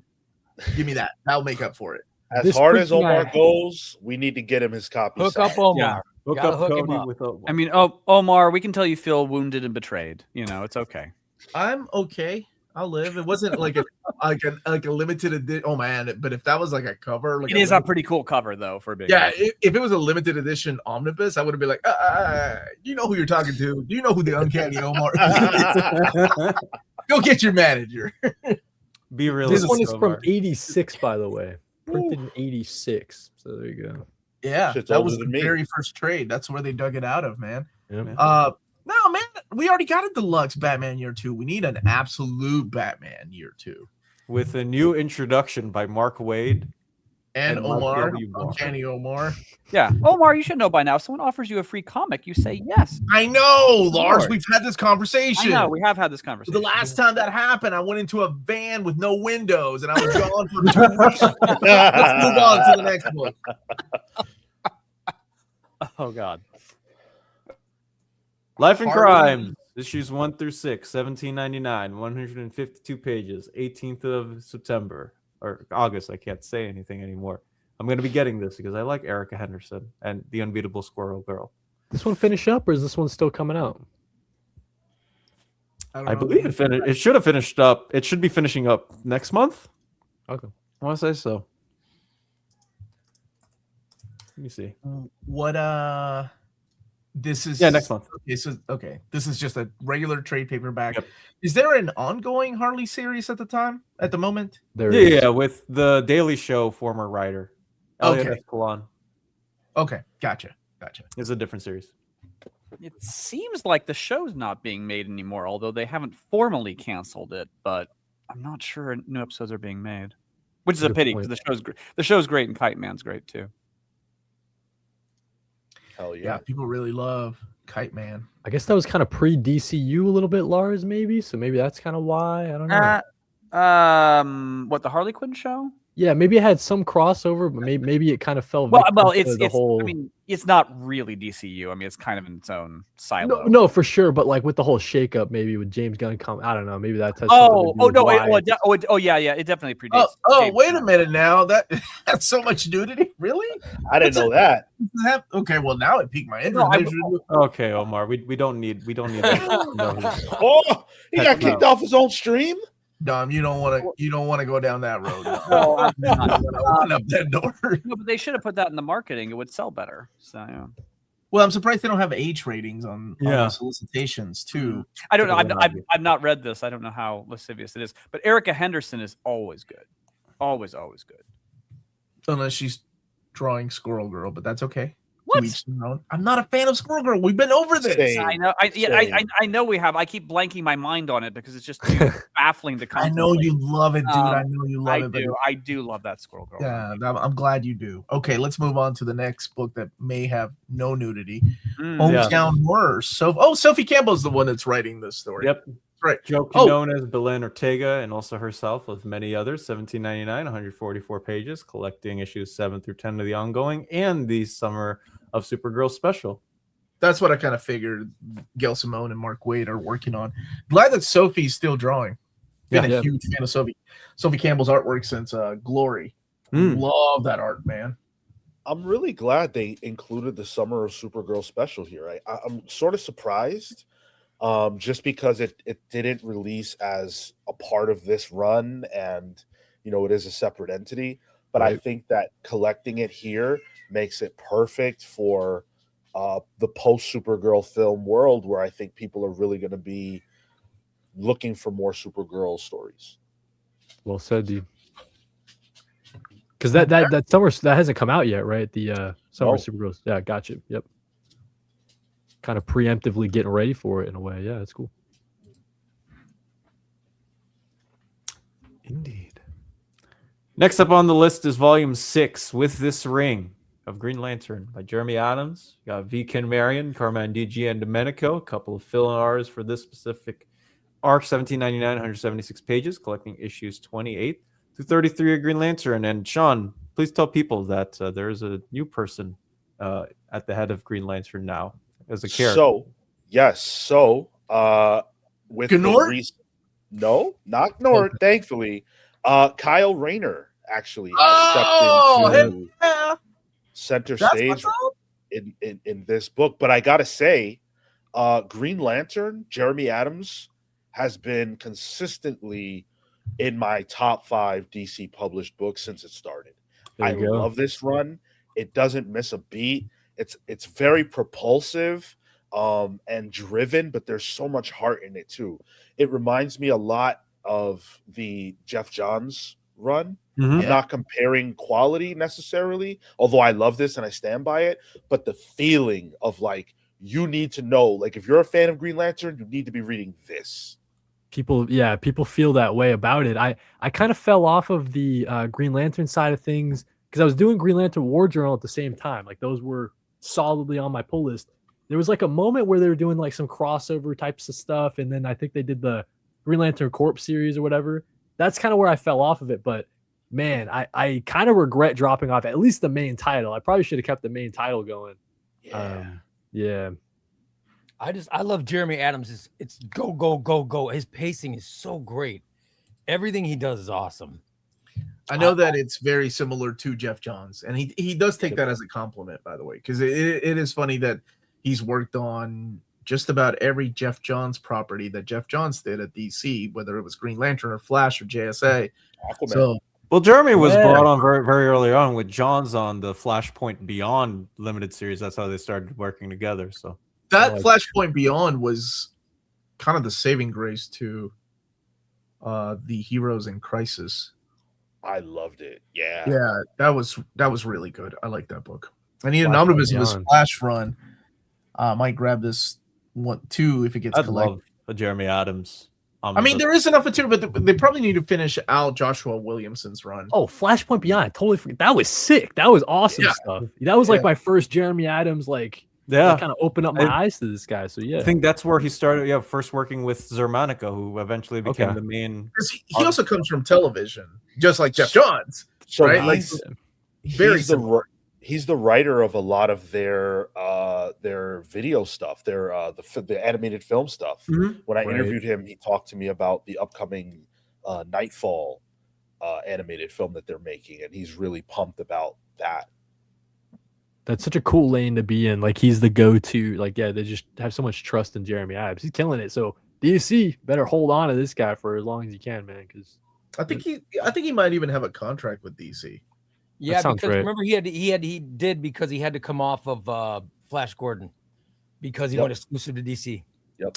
And that Flash Gordon was good too. Yeah, I like this Flash. That first volume was cool. Yeah. Yeah, I dig that Flash Gordon. Mad Cave's still killing it too. All right, what's next, Dom? What do we got? What's next on the list for the DC is the other Green Lantern book. We got Morgan Hampton, Jeremy Adams. This is where Jeremy Adams leaves the title. It'll eventually be Morgan Hampton by themselves, but this is going to be $17.99, 136 pages, 18th of August for this one. Gonna collect issues 10 through 13 and the DCKO Galactic Slam tie-in to Green Lantern Corps as well.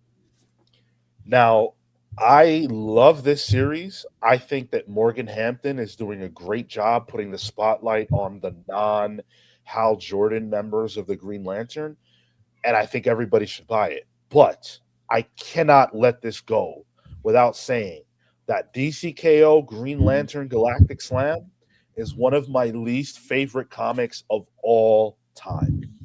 I've heard that. I've heard that from other people besides Sean. Yeah. Bold statement. And what was so hideous about it? Oh my God! So there's a very obscure character that was created in Jeremy Adams' Flash run. Man, or Omega Man, I think his name is, and that wasn't fun in Flash. And then this whole issue is his origin and team up with Green Lantern. I didn't know it was his origin. Okay, that's really funny because I don't like characters like that. Like, you know what I mean, Sean? So like when that guy got introduced, I'm with you. I was like, oh, where are you going with this dude?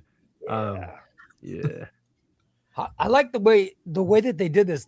Jeremy Adams bringing Hampton in, and then eventually they let Hampton take over it. I mean, they gave the Jeremy Adams seal of approval, and then now it's Hampton's book. Mm-hmm. I do like the way they did that, which, for easing the readers in. Readers who are Jeremy Adams fans are now like, oh, this guy's great because he's been, That's old school, and it works. Yeah, I just think it's awesome. We've also got an update for the Green Lantern Corps Recharge 2026 edition. The price got bumped down from $34.99 to $14.99 and is now 128 pages instead of 376 pages. This is just going to collect the 5-issue series that would eventually kick off the Green Lantern Corps run with Dave Gibbons and Patrick Gleason, and later Peter J. Tomasi and Patrick Gleason. The reason they're doing this is because it's a really quick reprint to get out right before the TV show kicks off. This is due out in August. So it's the exact same thing as you got before. It's the exact same thing that's collected in omnibus format. It's just they needed something cheap out there. And it's smart, right? It's like, let's get these books out there so people can try them out. Mm-hmm. I'm sure they probably debated on doing a DC compact of this, it would make sense, but they probably couldn't get it out fast enough. So a reprint is probably the easiest, which is the same reason they did the Kyle Rayner reprint. Right. $14.99, the Emerald, or I'm sorry, New Dawn stories. So yeah, if you want to see a brand new Green Lantern introduced and them having to fight something on a big planet, this is the way to go for a quickie. And if you like it, get the Compendium. We also got a trade paperback version of the magazine Black Label, Batman City of Madness by Omar's friend, Christian Ward. Love that guy, man. He's good. He's good people. Like, Christian is good people.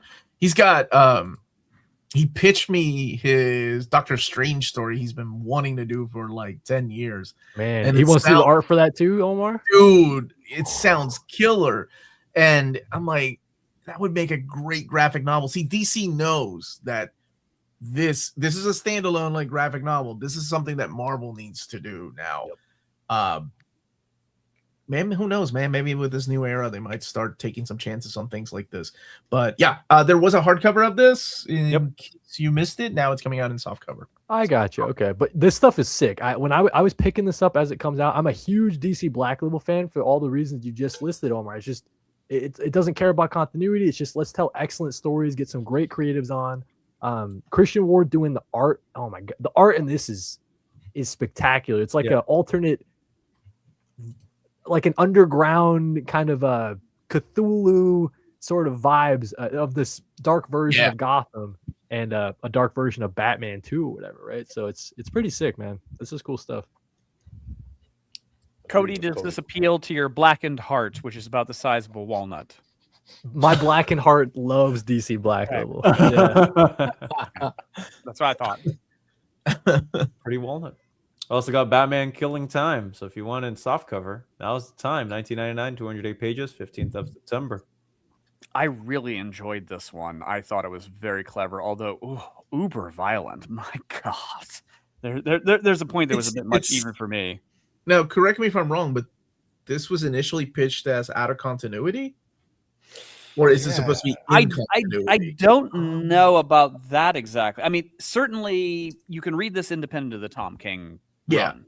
It will be in an omnibus, so it's just. When they get around to doing Tom King Volume 3 or 4, whatever it's going to be, this should be there. But we're gonna put Heroes in Crisis in that Volume 2. Damn it, Dom! Stop trying to make Heroes in Crisis happen. Well, yeah, I mean, it was a little odd because Tom King had that very lengthy run and then wrapped it up, and it's like, oh, by the way, I have this other story. A whole lot of people get shot, but it's good.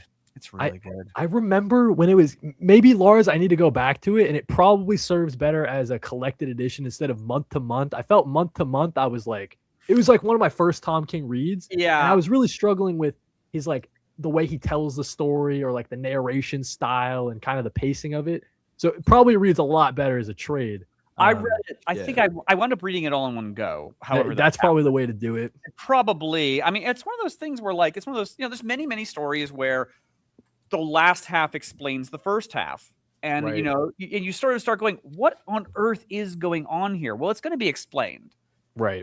And you either have to have patience, or you have to, if you read it all in one go, the explanation comes sooner, and so you don't feel quite as baffled.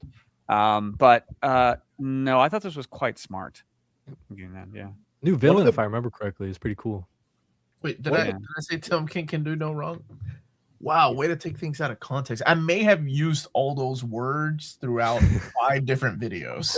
Well, I mean, he literally just said it not too long ago, so out of context. I'd have to go back and reread it to ascertain just how continuity. I think it was the sort of thing where like you just don't worry too hard about the continuity. Yeah. I'm not sure it's like a grotesque continuity. Right. It happens. As a DC fan in general, you need to just take that advice. Just don't worry. Well, absolutely. I mean, again, by this point, there's been so many different takes on them, so many reboots, so many everything that. Okay, I mean, I agree. If you're gonna like do a major continuity change, then you probably need to explain it or establish that it's a separate timeline. But other than that, gone are the days that perhaps DC ordered Neil Gaiman. You can't use the Joker in Sandman because the Joker is busy over here, and Gaiman was like, "Well, who gives a crap?" It's like, "Well, no." The Joker's busy over here, so you can't use them. And that's why he used Scarecrow. Lars, you should talk to my friends who ridiculously nitpick DC continuity to the point where they were giving like essays on how bad Mark Waid's Brand New History of the DC Universe book was. Well, yeah, and look, I mean, I am a, I'm an immense comics nerd, but there's just certain things you just can't sweat too hard. Yeah. If it's a giant, huge, massive continuity breach that cannot be ignored, sure, of course, fine, fair criticism, but don't sweat the small stuff. Yeah, to Lars's point, this was very much read as like a one-off story. It was Batman just kind of something that happens in one night kind of thing, just like Batman going on a case type of. I wouldn't be so worried about the continuity of this all. So yeah. The only thing I wanted to say is that David Marquez drawing DC characters is still so cool to me. Just because he was at Marvel for so long, and then when Bendis made the jump, he did too, and we got great visual storytelling from him with books like this. And Justice League. Yeah. Yep. So is Joe Chill still the killer of Bruce's parents? That's the question. You need to read Batman Year 2 to find out. All right, let's keep going. No, I will quickly say it's not that all questions about continuity are invalid, because I mean sometimes a consistent continuity is satisfying. It is, but don't sweat the small stuff. Don't sweat the small stuff. Lars Pearson, 2020. Good advice from Lars. Good advice from Lars, indeed. You got book 3 of Swamp Thing by Rick Veitch and Tom Mandrake, and so many other different creators. $39.99, 424 pages. 20th of October. Collecting New Titans issue 0, Swamp Thing 80 through 87, and annual number 5, along with the current and to be ending Swamp Thing Vertigo special Black Label series coming out right now. Those 4 issues, the previous lost issues of 88 through 91 of Swamp Thing. They shouldn't be called lost. They weren't lost. They were just unpublished. There's a big difference. Well, no, an editor lost the files. Lost it down the years. Yeah. James, you're still here. Excited for that. That's so cool, man. So cool. Yeah. Finally coming out. Omar did a fantastic interview with Mandrake and Veitch. But both gentlemen, man, I'm a huge fan of both of those guys. So that was an absolute pleasure to talk to both of them about it. Sean Sook, welcome to the party, pal. We're almost at the end. We're almost at the end. I know. We've also got the Red Robin Yum. Did you add that? I did add that. That's the okay. I was like, "What? DC?" This is the burger restaurant era of Tim Drake in compendium form at $59.99, 1,160 pages, coming out on the 25th of August. This is going to collect Red Robin 1 through 26, Batgirl 8, Robin issues 175 through 183. They also added Adventure Comics issue number 3 per couple suggestions that we made to DC. Superman Batman issue 62, Blackest Night Batman issues 1 through 3, Batman 708 to 709, Gotham City Sirens 22 as part of the Judgment on Gotham crossover. Batman: The Return of Bruce Wayne issue 6, Batman: The Road Home Red Robin number 1, Teen Titans 92, and from my suggestions, the pages of Gotham Gazette, Batman Dead, the Stephanie Brown pages, and the Gotham Gazette Batman Alive Stephanie Brown pages. Huge fan of what DC is doing these days. Like, compendium format isn't my favorite format, but I'm glad that Tim Drake's Red Robins are coming out in a collection. Those trade paperbacks are long out of print. You can, up until this was in the catalog, you can see the prices for those stupid things and how much they went for those skinny little trades. And now you're getting a fatter, more complete version for $59.99. This is some great stuff. Kicked off by Chris Yost, who of course comes from the world of television. X-Men Evolution. And still working in Hollywood, like wrote things like Thor Ragnarok, and there was another movie he just currently worked on. But anyway, Fabian Nicieza wrapping it up though, killing it, because that guy who is that? God damn it. Really? Yes, Super John. But I'm so I'm excited. gonna invite Fabian back on the show so we can talk about this era. Yeah. See, Dom, you're there, Super Job. Go ahead. Yes, Lars? Dom, when you say Red Robin Yum, I think it's some sort of thirst trap, sort of thing. So. Whoa, Lars! No, it's a restaurant for people that don't know. In case you live outside of the United I had States, to look it you don't up. have a Red Robin restaurant. I had to look it up. We do actually have Red Robin here in Iowa. It just honestly was not on my radar at all. So I didn't know about that. It was like their commercial tagline at the end. They say Red Robin, yum. Yum. See, Yeah, Cody knows ball. Isn't it funny? I have done everything in my. I feel like I reached my lifetime quota of commercials a long time ago. So I do everything in my power these days not watch commercials. I, buy Blu-rays or I get a streaming subscription that has no commercials. I am. Are you serious, Lars? You haven't gotten nostalgic for that stuff? My wife spent a couple of hours watching '80s commercials just on YouTube. Oh yeah. No. Nostalgia's fine. I never thought I would be doing that. I never thought. I don't enjoy watching a show on Paramount Plus and having it interrupted by an American Express commercial or something like that. Well, you gotta get you gotta get Samuel L. Jackson in your thing somewhere, even if he's not in the movie. Lars, come on. You gotta get plus is what you gotta get. Omar, I'm just so happy that they're including the first reunion of Tim and Connor after Connor comes back from the grave. Yeah, that's nice. That's nice, man. Yeah, I like and the Gotham Gazette issues. Some issues that people have never read before. I'm actually kind of surprised, but happy that they're adding it. They're also doing the 5th complete collection of 100 Bullets, issues 81 through 100. Red Robinson, Iowa. Feels like it. And we call this the bottomless compendium. So yes, if you are interested in getting this in trade, and because 100 Bullets is coming out with a brand new series, this is the way to go for the last portion. We also got the Unwritten Compendium 2 at $59.99, 894 pages, collecting all of the unwritten issues 31 through 54, and the Apocalypse issues 1 through 12. I've never heard of that series in my life. Oh, it's really? Good. It's really so good. It's about Tom Taylor. I'm not joking, Cody. Yeah. The character's name is Tom Taylor. Okay. And it's Mike Carey and Peter Gross working together again. They did Lucifer and oh my gosh, what's the other book? House the Magic book. And the guy they meet is really Aussie too. So is this actually Tom Taylor? Are you guys? And you have the character's name is Tom Taylor. It just happens to be and he's from Australia as well. I wonder if Tom Taylor has read The Unwritten. I would assume so. Probably. Somebody needs to. He's read a lot of things. I would assume that he's read The Unwritten. Yeah, this is really good. The only reason I didn't buy it is because I actually have the trades. If they put out an omnibus, I'd probably buy an omnibus. But no, this is definitely worth reading. This is the rest of the Unwritten. Like, is there an OG? I don't think so. I think they've got everything. I think this should be Apocalypse. That should be all of it. Yeah. According to the internet, there are 5 Red Robin. Okay, well there we go. Hey, there we go. That's more than one. To avoid all of them. Thanks, John. Yeah. Oh, I'm sure they'll do an omnibus. We tried Booster. Yeah, I did ask.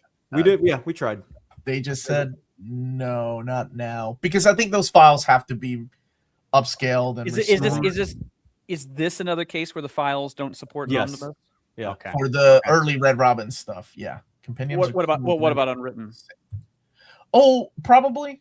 Yeah. Okay. Or maybe they were just worried it wouldn't sell as much. Well, honestly. no, sure, I get it. Because it really surprised me they did Sandman mystery Theater and Compendium. That one I might expect the files could be a problem. Well, just with the name like Sandman, it would sell just having Sandman on the title. Well, possibly. Sandman Mystery Theater has always been one of my very favorite series that probably doesn't sell that great.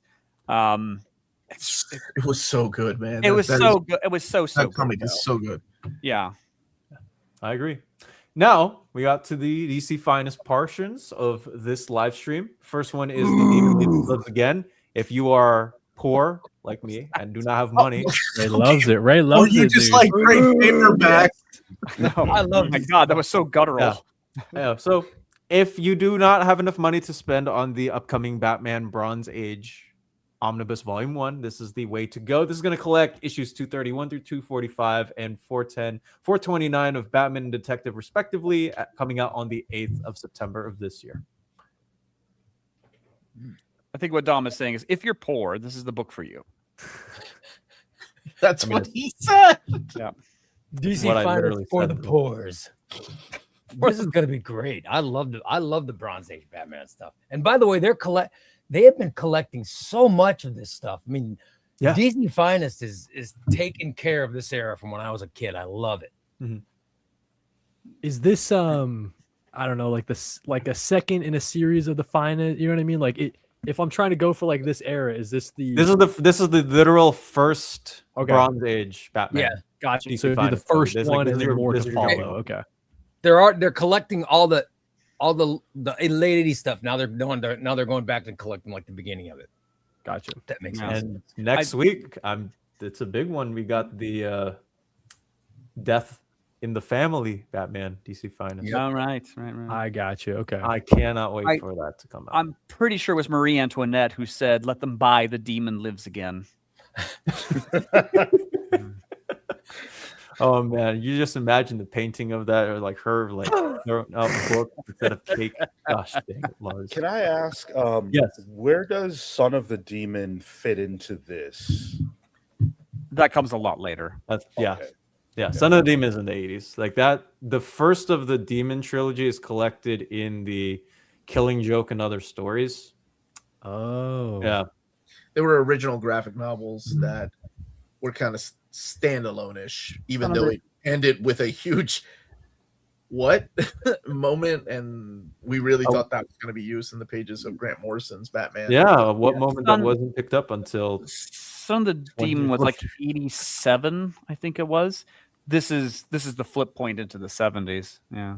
This is when Dennis O'Neil and Neil Adams, of course, turned Batman around from being the Silver Age character into a more serious character, Yep. Gotcha. almost redefining him. We're finding him.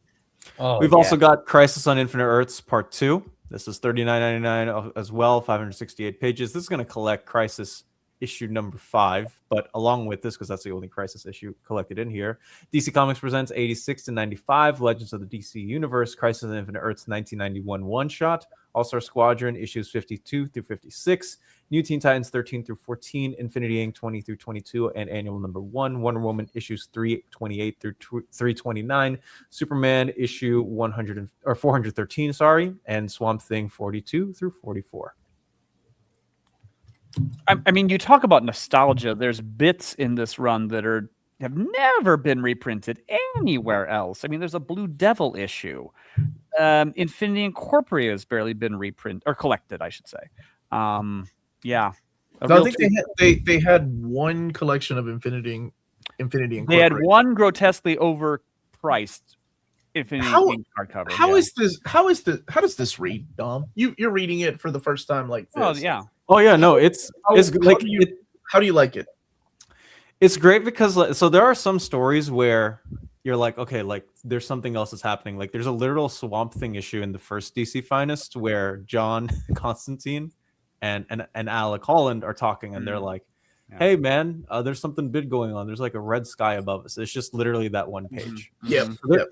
Yeah. So there are like inklings and moments of like, oh wait, there's something bigger that's happening on. And then there are other portions of it where it actually does manage to tie in all together well. I thought the first Crisis on Infinite Earths DC Finest was placed in a near perfect reading order. And I haven't read some of the Swamp Thing issues here, Legend of the DC Universe. Like I've never read that previous material, Well, but that was I really that was liked the first one. That was a revival issue that came out a lot later, but yeah. Yeah. So I co-sign on the map. I think this is the best way to read Crisis if you want everything. They seem to be including everything. Yeah. If you want everything, I still argue for just, if you're new, to this, you can just read Crisis. Just buy Crisis and read Crisis. It's fine. Gotcha. All right. Moving on to the next one is what, man, I really wish Jess was here. Oh, yeah. Carl Kessel and Terry Dodson's continuing Harley This Quinn. is the classic Harley Quinn stuff. Yeah, their run. Feels weird 608 saying pages. that. Yeah, I know. First of September, Harley Quinn 9 through 25, Our World's at War, Love on the Lamb, the Harley and Ivy story that will also be collected in the upcoming Batman Gotham Adventures Omnibus and Gotham Girls issues 1 through 5. I love how big a assortment of DC finest we get in these solicit shows. I love it. I see my shelf filling up with more DC finest. I think everyone's greatly relieved that they're committing to the format because Brings They're me in now. joy. Yep. I mean, DC has done a lot to repair the goodwill of ages past, where like, runs stopped prematurely. They solicited stuff. They didn't publish it. Da da da da. If they pull the plug on DC Finest now, that would be very bad for them. So yeah, this is good to see. Yeah. And speaking of which, this means that upcoming in June, everybody here, you need to be a part of our DC Finest poll. The first one that we're going to be running on the channel, and one that we are very, very excited to roll out. Yeah, I'm excited for that. It's a lot of work, but I like to see what watch. people want. Oh my God. I took notes. I dude. like to watch my near mint condition poll. Old school. What was number one? But I did not write down Chubby number Ray. one because I was so disgusted. Chubby Ray, show them that Rolodex. Show them youngins that Rolodex. That's right. I keep my notes during near mint condition poll. I love it. Love it. That's so awesome, dude. Oh man.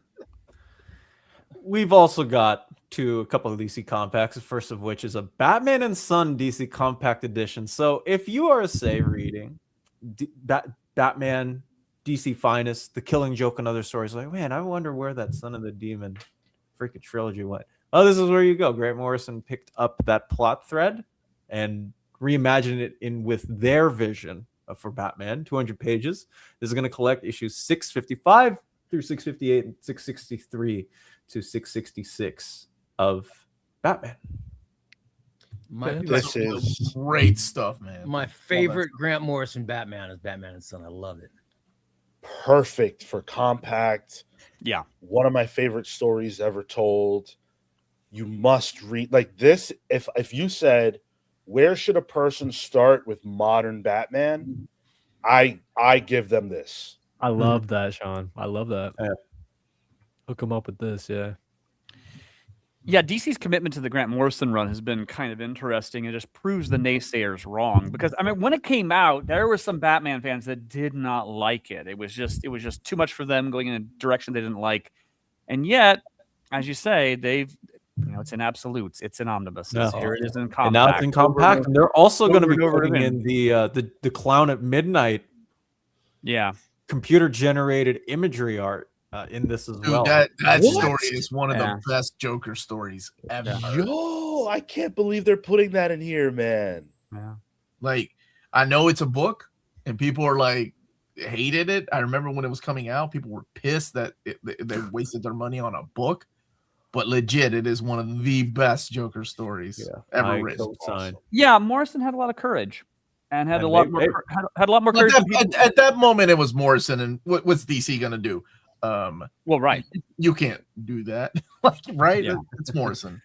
Iron Man, thank you for the super chat. DC Finest Tom King coming here. They're cutting off the DC Finest line at 2011, and unfortunately, Tom King did not go over to DC to do in continuity stories until 2016. So there's a little bit of a gap and jump. But if they were to ever do something like the modern Marvel epic, a modern era, what is it called, Omar? The Marvel modern era DC epic collection. Finest. Yeah, you're overcomplicating it. It's just modern era epic collection. That's Yes. it. Is that their formal position? Nothing before the new 52? Yeah, nothing but Yeah, if you look at the the date- cutoff is Yeah. literally Flashpoint. That kind of makes a lot of sense because, again, Marvel started out basically that way too. It was only later that they got to the modern epics. I kind of like that cutoff at in the finest. Yeah. Right? 'Cause finest, you get the historical aspect is so important to it. So yeah, I mean, which is still later potentially than Marvel was doing, but yeah, no, it makes sense. It's not the first appearance of Damien. It's the first appearance of a character who used to be called Ibn Zu. I cannot say Zu Afash, I think is how you say it. It's the first appearance of the name Damian Wayne in Batman 658. that pops in, Nick. It's a great choice. Yeah. What's the next DC? The Compact. only other DC compact we got is Fables. No More Happily Ever After. 248 pages. First 10 issues of Fables. 1 through 10. If so you it's a want Big thicker B Wolf, compact. man, this is the way to go. This is the only. I can't believe I'm saying this. This is the only time, if I were editor at DC Comics, that if you were to pitch me Fables and a good hook for Fables, I would not have chosen the first 10 issues. I would have gone with the third arc. Like, Actually, because it's for me at least, it's not the strongest start. You don't get. I'm gonna kind of politely push back on that. I think you have to. No, start Lars, you're stepping into my office. You come in, pass out, or you don't come into my office at all. What do you want to say? I what do you got? I agree with With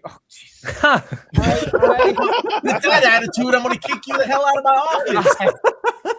You can't come in here cowering like that. What's your counter stance? I agree with you that it does kind of take off later on, but well, it's like Sandman. The opening year of Sandman isn't necessarily that strong, and well, actually, for my money, it doesn't really take off until Seasons of Mists, and then you're like, Jesus, this is one of the best things ever. You have to start somewhere. I don't think you could have begun with a third arc. I think you need to build up to it. The first arc is actually clearly meant to be a murder mystery, and just to get all the characters in place and explore the world of Fables. I actually quite like the second arc. I think Animal Farm, I think, is the second one. That one I think works Animal Farm was really. the first one, but I could be mistaken. Yeah, and doesn't Buckingham come in with the second one as well? I think the second one's quite good, but you have to set things up to really have that payoff later on, and I think it does that well. Okay. Just as speaking as someone who's wanted to get into Fables and seeing this compact comic, I kind of on maybe leaning towards Lars in this respect, because I would want to know about the world and the characters before kind of being thrown in, even if it's a better story maybe later on. For me, going into Fables, probably setting up the world and the characters with 1 through 10 is probably what I would prefer. And then probably collecting Fables in another way after the fact. But. Yeah, I mean, this spoils nothing because it happens literally on page 2. But I mean, the story opens that these Fable characters are in hiding in New York, and one of them comes into Big B Wolf, who's kind of noir detective, and says Rose Red has been murdered. And Bigby has to go around and try to solve her murder, and in so doing, we are introduced to all of the main characters along the way. So as crime noir. So yeah. Yep. As Bigby goes and finds out a bunch of information, then we gain that familiarity. So I think in that regard, it works really well. It doesn't have Mark Buckingham art, and Buckingham becomes I know it is shocking, isn't it? But Mark Buckingham is the artist who comes to define this series, and he is. I mean. I wonder if Omar, had that first arc been done by Buckingham, if you would like it better. Maybe, but I'm still, you really did a good job with your counter argument, Lars. I'll give you that, but I am still gonna write you up, and you're not gonna. You don't deserve detention. I'm still gonna put you in detention. It was a good waste of my time, good sir. Okay, Thank good. you. All right, good. I'm a profitable use of your time. Yeah. Two quick things. First, thank you for the super chat once again, Iron Man 728. Oh. When do we get an uncanny omnibus of Omar? Oh, it's true. You mean like a stories curated by me? That's another segment I wanted to do on my channel. Peter and I have humored the idea of curating an omnibus with our favorite stories. Oh, actually, that's kind of a fun idea. That is a And very I joked that it would be like, it would just be New Warriors Omnibus volumes 1 and 2. Ew, no! Boo this. What? So I don't know. Maybe one day. Fun. That would be fun. MZ Abrahams, the last one. They're cutting this off with Flashpoint. So the possibilities of having a DC Finest Flashpoint with different reading orders than the omnibus be a possibility. He technically first appeared. Ibn Zu-Afash first technically appeared in Son of the Demon in 1987. Well, wait. It wasn't until 2006 with Batman 658 that we get the revelation. Wait. Well, wait, no. There's nothing technical about it. He first appears in Son of the Demon, Right? but he's literally a baby. No, it's him, but he's a baby. And Right. then when we encounter Son of the Demon, he's grown up some. So no, his first appearance is in Son of the Demon. Well, okay, quickly, I didn't that's an say odd that. case. Most of you probably know this, that Son of the Demon comes out, and it's that Batman has had a child with Talia, and DC quickly disavows it as an Elseworlds thing. And they say that, oh, sorry, we published that, but it absolutely did not happen. And then it took Grant Morrison coming on to go, actually, that thing we said hasn't happened absolutely did happen. So, yeah, no, Son of the Demon is the first appearance. Can I confirm? I love when people ask me this question. Can I confirm if DC has any plans for Fables, even if you can't say what? I can confirm that I was asked politely not to put the deluxe editions on the reprint poll because they have plans for other things later on. Well, considering the flap, I should say, with Bill Willingham, I mean, it's good that they're wanting to maintain it, but they probably have trademark renewal concerns, if nothing else. What flag? I don't understand that. That's like Alan Moore saying, "Take my name off your book." We can't. You signed a contract. Right. No. Well, Sure. F off then. You know what I'm saying? Like, Yeah. If you sign something, you can scream at Oh, the yeah. internet all you want to. No, It doesn't mean it's going to change. Like, Yeah, it's no, just- you're completely right. Of course, you're right. Yeah. I didn't mean to yell at you, Lars. I was just pissed off that you didn't agree with me with my Fables mapping. No, I mean, no, I actually love Fables. I would love to see more of it. We'll Huge see. fan of Fables. Yeah, huge Huge fan of fan. Fables. If you are a huge fan of this channel, be sure to smash that like button. Yes, thank you, my buddy, Phenomenal AC. Yeah, if you Thank haven't so much yet. for the reminder. And that is all for the solicitations. So let's go All right. ahead. Let's chat. What are you most excited for in this round of solicitations? I'm going to ask our panel here. Oh no, Phil, no, you do not. Damien is my favorite. I do author. wonder what character, like if you were to take a poll, if you were to start a 900 number, Phil, don't forget it was 900. We had to pay 75 cents for that. What character would you like to see on that poll of who, whether they get to live or die? I wonder who people consider the most annoying character From like, DC. either Marvel or DC, like Deadpool, Harley. Who's the most hated character that people don't understand? So The from most Marvel, misunderstood character? Huh. from Marvel, it would have been Paul, 100%. Oh yeah, you're right, Paul. That's a good one, man. That's a good answer. People would spend 75 cents to call a 1-900 kill Paul number. Okay, what about DC? DC, bro, I think I would probably call that number to figure out a way to kill Vandal Savage because my man is everywhere. Can we put him on the back burner? Can we kill that immortal for a little bit? He's Please? immortal. You can't kill him. He'll be back. Kill him. Shoot him into space. Shoot him into space. Yeah, that stopped people before, like, Doomsday. Like the Incredible Hulk. Remember when he came back from space? That's how I felt about Amanda Waller like a couple of years ago. Like She was prominent in everywhere. DC Is it shows. Yeah, but now we're kind of talking about overused rather than misunderstood. Yeah, or just hate it. Like who's put all the Legion of Superheroes on a giant spaceship. Oh, how How dare dare you? Here he Okay, goes. they'll be rebooted again, guys. You don't have to worry about I went to watch the DC reprint poll show, one of my favorite events of all time, and I have to hear Pithy Omar saying his. They'll get rebooted again, his right? You don't need to superhero worry about it. blasphemy. Oh, I was We're gonna watching? I was watching Lars. Was it Lars struggle with his top 5 favorite Legionnaires when somebody asked him on the Saturday stream? Well, no, I knew. I just Yeah, wanted to and make sure I explained myself and he was properly. like, "Oh, I love all of them. How could I choose between my favorites?" That's what it was. That's what he said. I love them and then I all. chose. Yeah, and I chose. I mean, you're right. Vandal Savage has been overused. I've never. Yeah, there we go. I've never quite forgotten that Justice League it's the Justice League cartoon, and that Superman has wound up in a post-apocalyptic future, and the only survivor is Vandal Savage. And that story actually is quite interesting. So I was gonna say too, like the relationship he has with Resurrection Man in the recent Ron V series. I was like, oh, okay. I didn't know they, were like that all throughout time. Like that was very interesting to me. The Impossible Man are 2 people I would put on the 900 poll. Man, I hate those characters so much. Okay. Okay. What he did with Mr. Oh nah, come on. You know what? I can't even disagree with Richard. That's fair, actually. Actually, that should be a T-shirt. What the f is this Legion of Superheroes I keep hearing about? Yeah. No, yeah, it's an No. odd question because there's not a character particularly that I just instantly hate the moment they walk into the room, because I am one of those, but you can tell a good potentially tell a good story with just about every character who's ever Like, been made. you're There's talking no about character the that's worst completely, characters. completely good story proof.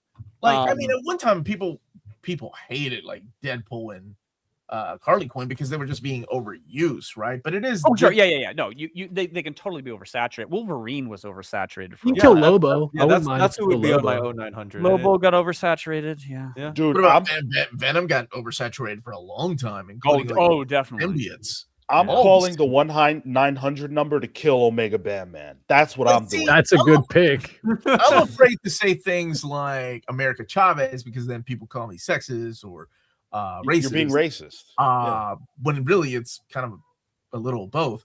But no, I just Oh my god. Birds, one stone. man. Everyone, It's don't just- pigeonhole Omar I into one never category. gravitated towards that character, man. Like Omar. I never liked America Chavez. What's up? Omar, the original I think it was the original America Chavez story. You read that? The one that was Oh, America, right? That was just yes. Oh Yeah. my Yeah, god, dude. yeah. That was so bad and so pandering, right? Oh, Mm. and they got the right person to write it, and it was just awful. Hmm. I don't know what I- happened. I love what I read that, and then somebody told me you should read Al Ewing Ultimates because Oh, yeah. Al Ewing Al Ultimates. Ewing's Ultimates was Totally. awesome, dude. That was good. And a I'm good like, use of the if character. America Chavez, if that was where she first appeared, I'm like, yo, man, she is one of the coolest people ever. But I got the America stinging in my head. That's the issue. I somehow missed a lot of the America Chavez comics. So these dreadful ones you're referring to, I didn't read them. It really was the Doctor Strange movie that I was I was like, oh, okay, I get this character now. Okay, fine. Yeah. She Oh, was she she was- was cool I in the liked her in the Ultimate movie. series recently, but she's only in a couple issues. But she was like a standout of that team. I wanted more of her from that Ultimate universe. But I was just trying to think of people that I like that, just never really I resonated with, like characters that I didn't get people really liking. If Dan Didio were here, Wally West and Nightwing would be on the list. See, that's why me and Dan. Actually, what's funny is when I interviewed Dan Didio, I told him beforehand. I'm like, before we started, I said, I already got a problem because you were trying to kill my boy Nightwing with like. But then my wife came down here, and I don't know if you all knew this or not, but he is responsible for canceling Reboot, which is one of her favorite shows as a kid. And she's like, I heard that you are the man responsible for canceling Reboot. And he was laughing. He was like, yeah, I had a little to do with that. And she was like, you know how great season 4 would have been. Like, she went on a whole tirade before we started recording. And then after the interview, we started chatting with him. He pretty much told her the history of why he is known as the guy that canceled Reboot. And a whole lot of other things. I love that show when I was a kid. Yeah. It's a show. But yes, panel. What are your Mainframe animation that I got to get going, Dom. I got one-on-ones to do, but my choice for me is out of this batch, I would have to go with the Red Robin Compendium. It's got some phenomenal stories. nice. So good, man. And I'm so glad that people get to read it.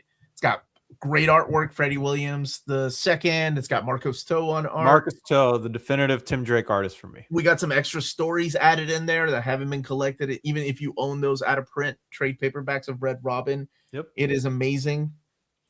So yeah, what about you, Lars? What are you most excited for out of this batch? I assume the Keith Giffen book, the tribute. book? Yeah, I'm turning my cards over, but I mean, it is that Keith Giffen book, just because there's stuff in there that I never thought would get in hardcover, or really collected at all. The Legion stuff, you figure, well, that'll get collected at some point. I mean, I keep pining for an ambush bug compendium of sorts. That would be pretty great.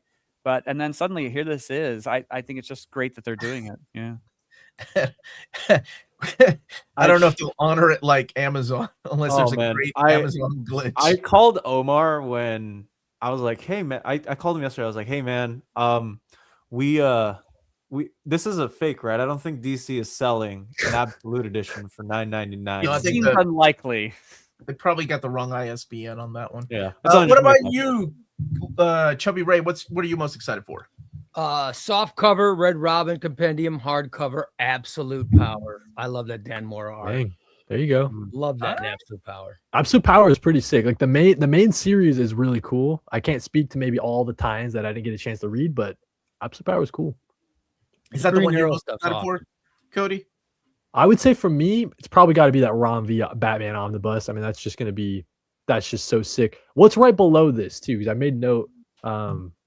That's pretty cool too for a deluxe, but I think for an Omni, gotta go that Ron V. That's gonna be really good. All right. And what about you, Sean? What are you most excited for, brother? The Wonder Woman Rebirth Omnibus. Yeah. There you go. I can't Completely wait for agree. that. And then I just to sneak this in, the Ra's al Ghul demon stories from the Bronze Age. I really want to dive into that because I've read nothing of that. It was a good pick, Sean. Those Game would be my number changing, 2 and 3. Thank you. There you go. Yeah, Dom. that Wonder Woman that Rucka Wonder Woman's a second for me. Yeah. There you go. What about you, Dom? Yeah, it's a toss-up between both the Rucka Rebirth Omnibus, and I'm very excited to re-experience the magic that I had when I was reading this in singles as a teen. And I also have to say, yeah, Batman by Ron V with Cody, because That reread's gonna be This so is- sick, man. yeah, Awesome. the singles experience for me, and the fact that it's my favorite Batman run of the last 15 years. So can't wait Gentlemen, to reread it. There you I go. gotta run. Thank you everybody for watching, and you all stick around, but I gotta bounce. You all be good. Thanks Thank for you, being Omar. Later, Omar. Bye, Bye, Omar. Take care. Someone asking, is City of Madness good? City Madness is good. It's got some great concepts. It's got that Christian Ward art and writing. Can't go wrong. It's pretty cool.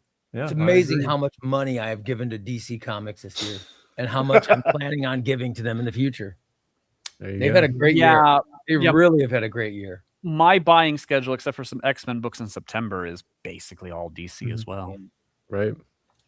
Jim Bros, is there an omnibus coming for Williamson's Superman run? Should I wait or should I get the hardcovers now? The only hardcover that I am aware of that this run has had is just the first volume, and they've done the rest of the ongoing in trade paperbacks. So Yeah. if that's a route that you are interested in going in, by all means do so. I'm not going to Omni would confirm be it now, welcomed. but Superman is doing well. So Dude, That'd be a cool Omni. that would be really cool. I have no inside information whatsoever. It would be brain dead for DC to not Yeah. omnibize this run. There's no way they're not going to do it. It's like This- that.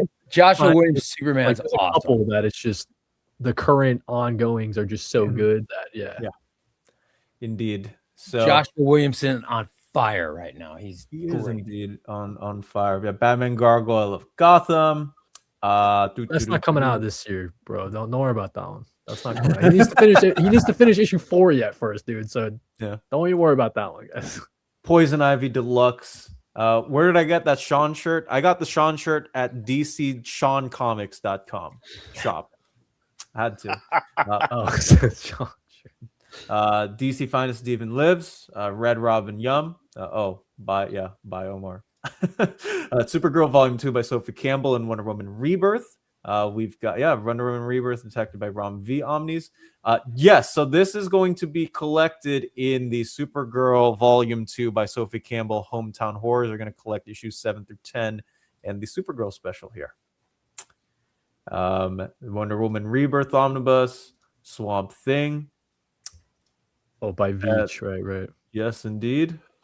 Poison Ivy Deluxe and Dark Knight Returns for me. Do you think that the Sinestro issues that are missing from Superman Rebirth Omni will be in Hal and Powell's Volume 2?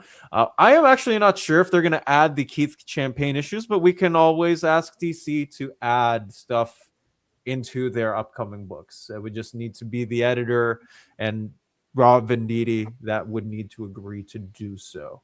DC Universe by Keith Giffen, Poison Ivy Deluxe, and Dark Knight for me. Yeah, not a collected edition, but Alfred and the Jonathan Kent team up in Some of the single issue solicits are pretty cool. yeah, Dom and I are man. gonna be We going got over 'em. Alfred and Jonathan Kent teaming What? up for the Awesome. first time in Mark Waid's annual for this year's Batman Superman World This is the Finals. ultimate team up. Wait When, until they discover that Clark and Bruce's mothers were both named Martha. Why did you say that name?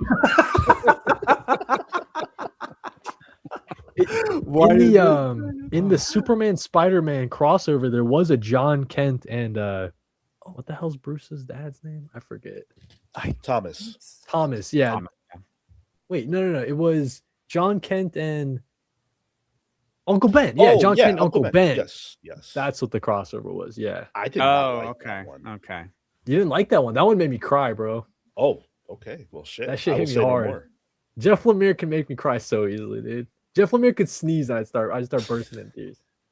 He could sneak. So that's the easiest way to sell you on stuff, Cody. Is If Jeff is that- Lemire's attached, I'll be Oh there my pretty goodness, much. That's crazy. Okay, actually, hold on. I only got to one question. Not the Summer of Supergirl special from this year. They were talking about the one from last year. Yeah, it's been reprinted. Hold on a second. It's actually never been reprinted in Not any. even Josh Williamson, like, and not even in a trade, like trade number 4. Not to my knowledge, no. Wow, that's shocking. That is actually shocking They because gotta that kicks find a off- way to fit in all these one shots. You know what I mean? Because you gotta collect them somehow. So yeah, that is interesting that they would kind of skip over Right. that. And I think you'd think it'd be collected in something like Superman Unlimited by Yeah. Dan Slott, because that's technically like if you want to call it the prelude. You know, before they Yes, started off that's all right. The Came Summer out of prior Superman to. book. That's right. Yeah, I don't think this has ever been. Yeah, we'll ask DC about that, Fernando, if they can add it to at some point.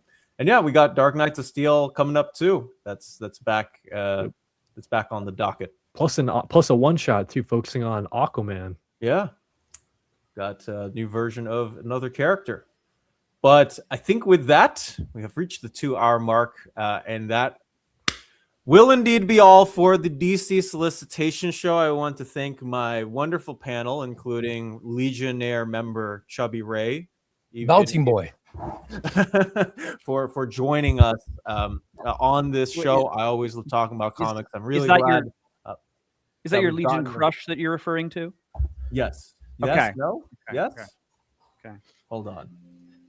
But yes, very happy and excited to get all this kicking and rolling that we have a show now every single third Friday of the month. Love it. And Sean, one of my favorite people. Where can people find you? Wow, thank you so much, Dom. That is a high compliment. I appreciate it so much. Thank you for inviting me to this.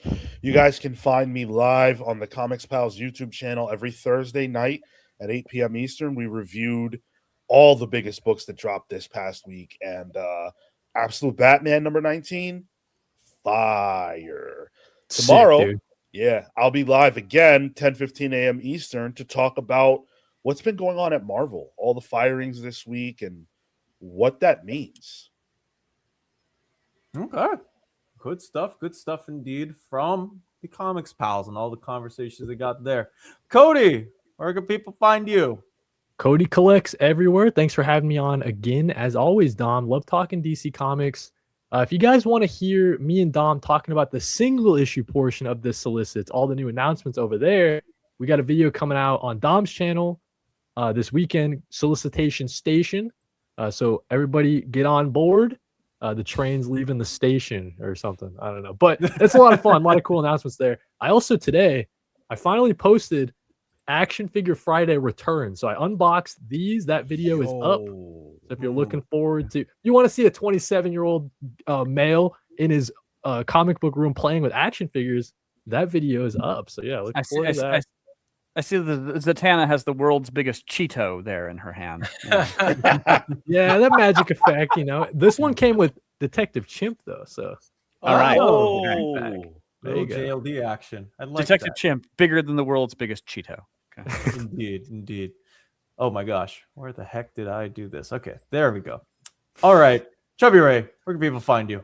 You can find me at Chubby Ray Comics on YouTube. I stream a few times a week, including I have a thing called the Round Table where I have different comic content creators on. Like I've had Sean on, I had Omnidog this week. I'm going to have Dom on. I'm having Cody on. My ultimate goal is to get Omar on if I could ever get time to ask him.